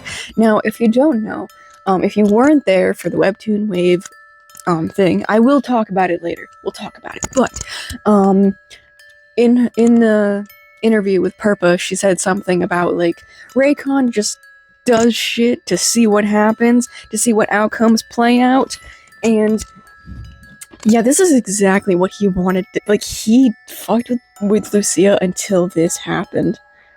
I'm tempted to have you drop your shield, Norks. I do wish to see what might happen. Are you mad? She will kill us all! Yeah, Lucia is not Lucia right now.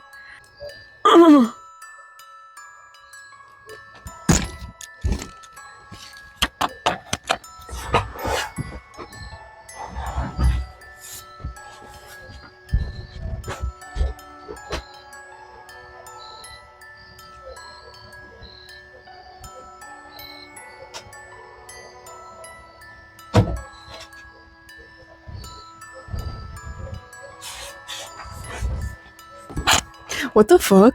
What the fuck? I'm not even gonna say anything. I'm just gonna keep reading.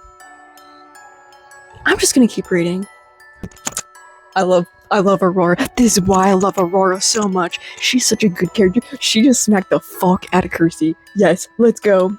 Not Norix. Not Norix, my baby.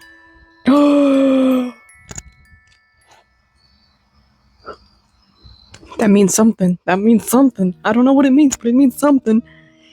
I thought we were supposed to be already at spring at this point. Like, I was writing fan fiction that they went to spring, and I was coming up with all these ideas, and it's led to me making OCs and shit, which I don't mind, but like, we were supposed to be already at spring, but we're not at spring, we're just now leaving.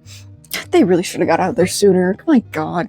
Like, what part of Leave the Castle don't you guys understand? Spreading wings made to soar. From castle into the thick of a war. See you all in season 4. Dude, Purpah, you and your rhyming really bringing me back. Really bringing me back to the Reverse Falls retrospective I did. Initial thoughts. Right, we're at the end. Gosh. That hurt. That hurt worse than, like, I don't know, it's like the same pain as like an episode of Attack on Titan.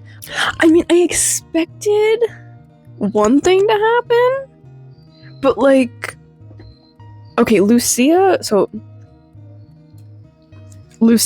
gets shot by Perez. Perez just shoots her because they're trying to, like, stop her, and like the only way he thinks of doing it is just like, okay, we gotta hurt her, you know, we gotta do this.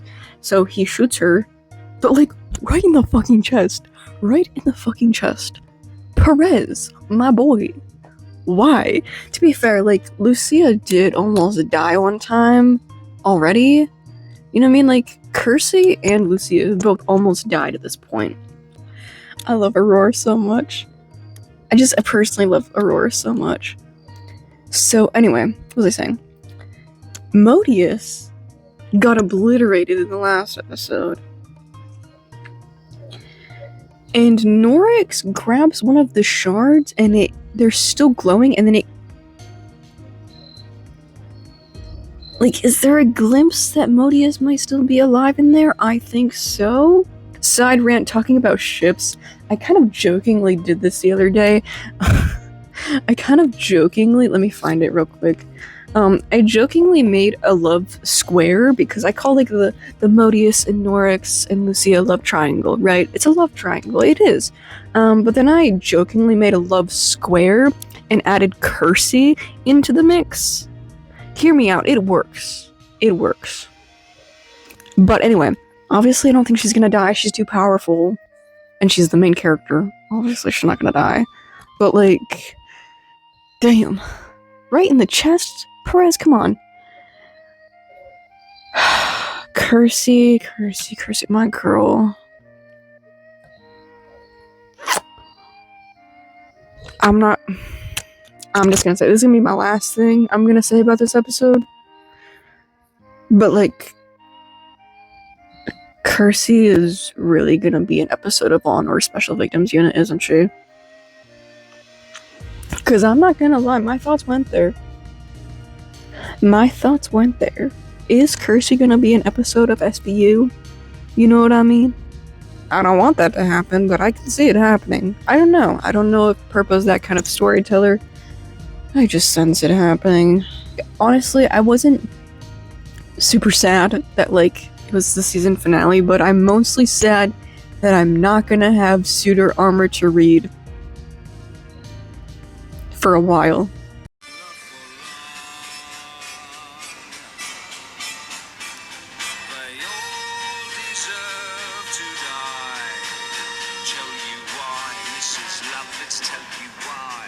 Hey guys, it's the next day, and last segment I filmed last night, and I was just too tired, and I did end up reading the interview.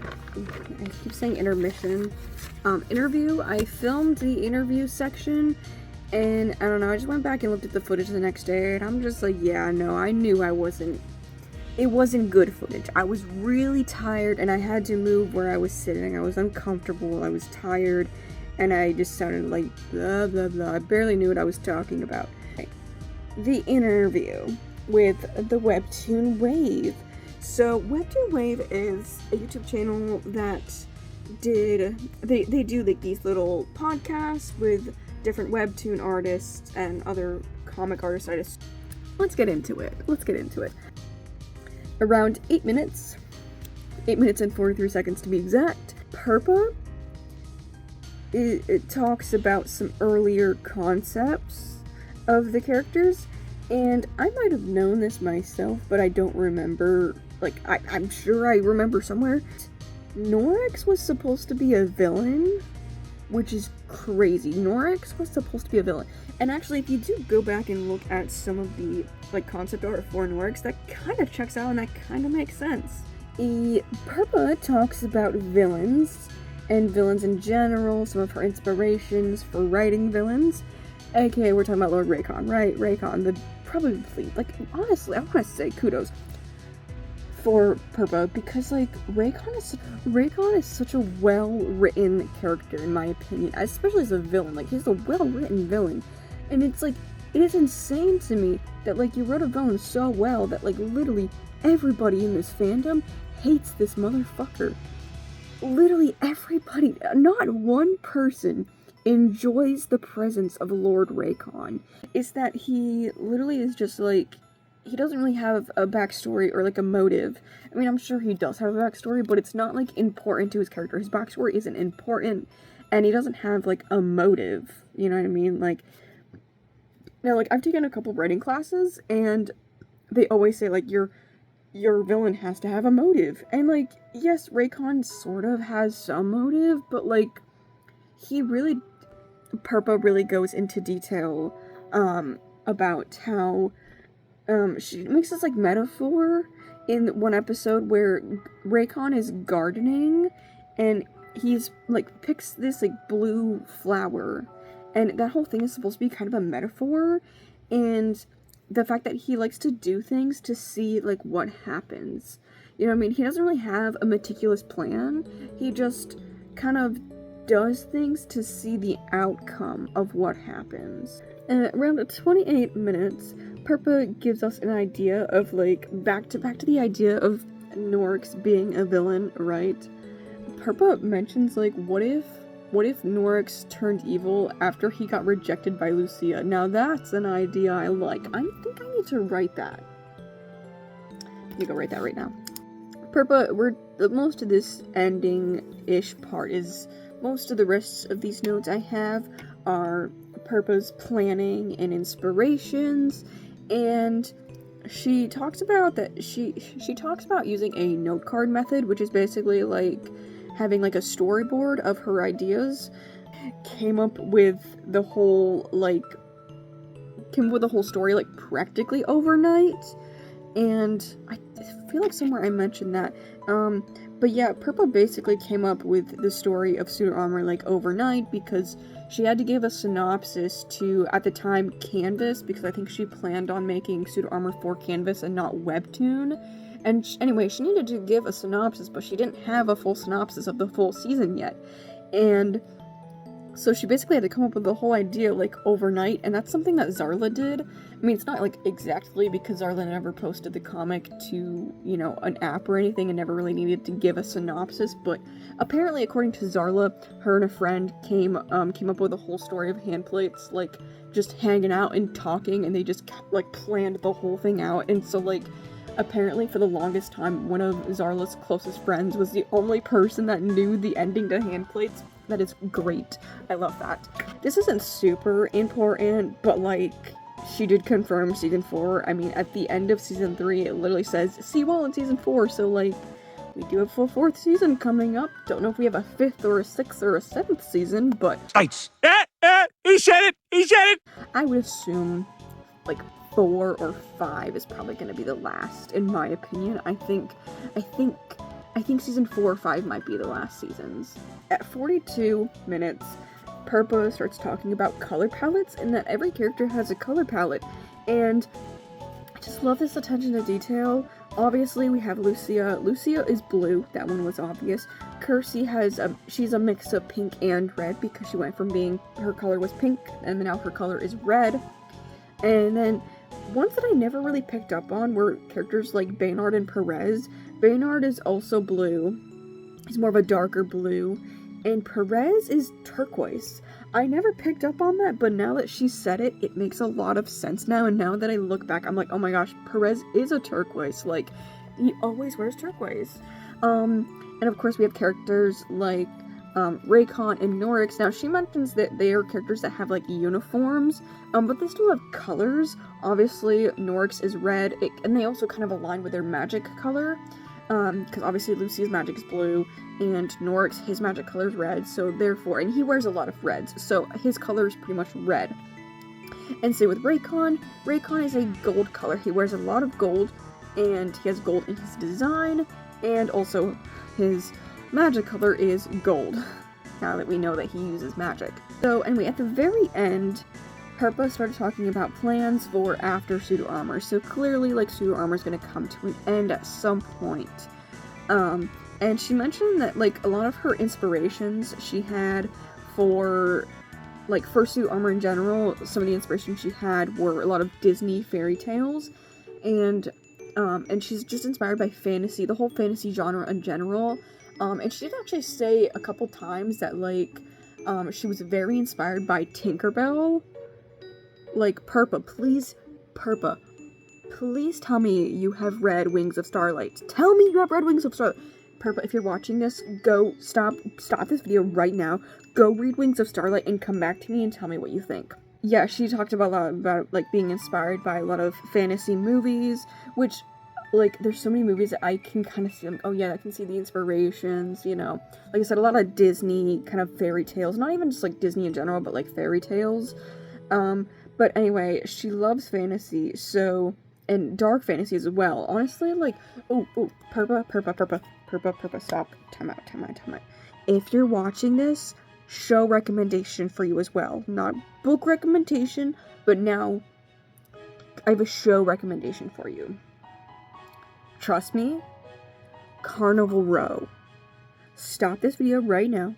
Go watch the 2 seasons of Carnival Row and come back to me. It's on Amazon Prime, just letting you know. I think it's an original on there. Oh my god. Because it is about, like, fairies and humans kind of coexisting in this world where they're, like not the fairies or the fae creatures aren't treated well. If anyone's watching this, and you want to go check out Carnival Row, I will say R-rated warning. It is not for anyone. I would say that is under, like, honestly, I would say under 18. I would say 16, but I'm gonna say 18. Do not watch the show if you're under 18. Honestly, I did. Okay, listen, I watched the show when I was pretty young. Saying is at the end of Suitor Armor, when Purpah finally finishes Suitor Armor, she does have plans for different stories that are like very fairy tale like inspired. She didn't say that they were going to be like reimaginings, but more of like stories that were inspired by these. She had Sleeping Beauty, Beauty and the Beast, and Peter Pan themed stories, and I think she also mentioned a Cinderella like themed story, or like you know what I mean, Cinderella inspired story. And she thought about posting these to Canvas as well. Now I don't have Canvas. I don't think I've ever really read any Canvas comics, but I have heard of Canvas. On to the next thing, which is the questions I have for Purpah. This is my interview with Purpah. If I were to ever interview Purpah, these are questions I would ask. So, the first question I had, actually I'm going to group a couple questions together. Were there any episodes and or plot lines that were hard to write? Whether they were a struggle to kind of plan and figure out, or was it like just emotionally hard to write? Was it like hard to do this? You know what I mean? Like for this, like the ending of this season, was it hard to like kill off Modius? You know what I mean? Was it hard to see that happen to your own characters? Or were they just like, you couldn't figure out what to write in this end of the season? You know what I mean? Like, which parts are like the hardest to write in both of those senses, whether it's emotionally or like planning wise? We talked about this like episode of where Raycon is gardening and he picks a blue rose.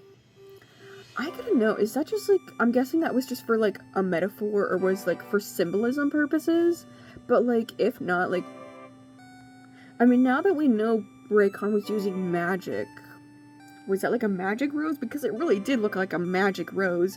I feel like it had to have been symbolism or like a metaphor, because it's like the color of the rose and like the design of this rose he picks, it's bright blue, but it very much looks like Lucia's wings. And so I feel like that's kind of like Raycon realizing that like, it's kind of like almost resembles Raycon and Lucia's kind of relationship they have. You know what I mean? One more question I have about like planning and designing.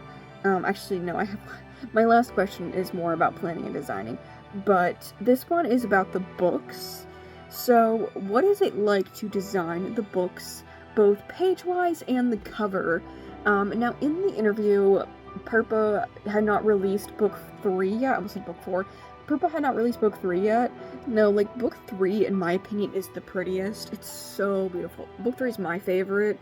But, like, book 1 and 2 are just so gorgeous. Book 2, especially, is really pretty. But book 3 is just so beautiful.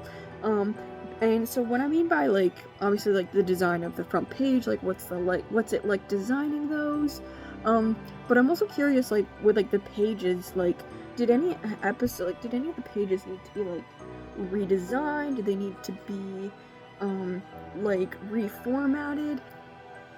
My last question I have for Purpah. What was the process like when Webtoon decided to make Suitor Armor watchable? Did you give notes on what characters' canon voices sound like? And if so, how did you give notes on how to pronounce their names? Do you enjoy the watch episodes? And do you want to see the entire series, like, basically dubbed or, like, animated? You know what I mean? Like, because to me, like, the watch episodes, they're basically, like, animated, and they are dubbed. And so, like, I'm curious to see if Purpah, like, enjoys them being dubbed, because I know I do. Okay? Okay, so basically, this is gonna be my outro. This is gonna be the complete end to this video. I want to get this video out as soon as possible. I just want to say thank you for being here this long. And Purpah, if you're watching, I am so sorry if I am embarrassing. Okay, I'm so sorry if this video... Honestly, I hope you enjoyed this video, Purpah. If you're watching this, I really, really hope you enjoyed this, because I enjoyed working on this project. I worked on this all summer, and I genuinely had so much fun doing it, because, like, I love Suitor Armor so much. The last time I was obsessed with something as much as Suitor Armor was Handplates. Like, I was obsessed with Handplates, and I love myself a good comic, and Purpah, just, like, with Suitor Armor, just filled in that void of not having Handplates anymore. Until then, I'll see you guys in the next one. Goodbye. stay fantastical, and enjoy the fairy life, and continue to believe in fairies, okay? I do believe in fairies. I do. And next time you say that fairies don't exist, make sure you clap and say that you believe in fairies, because the next time you say fairies don't exist, a fairy will die. And you never know if that fairy will be Lucia. Until then, I'll see you guys in the next one.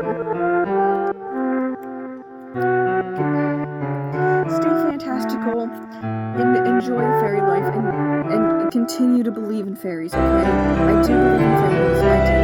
And next time you say that fairies don't exist, make sure you clap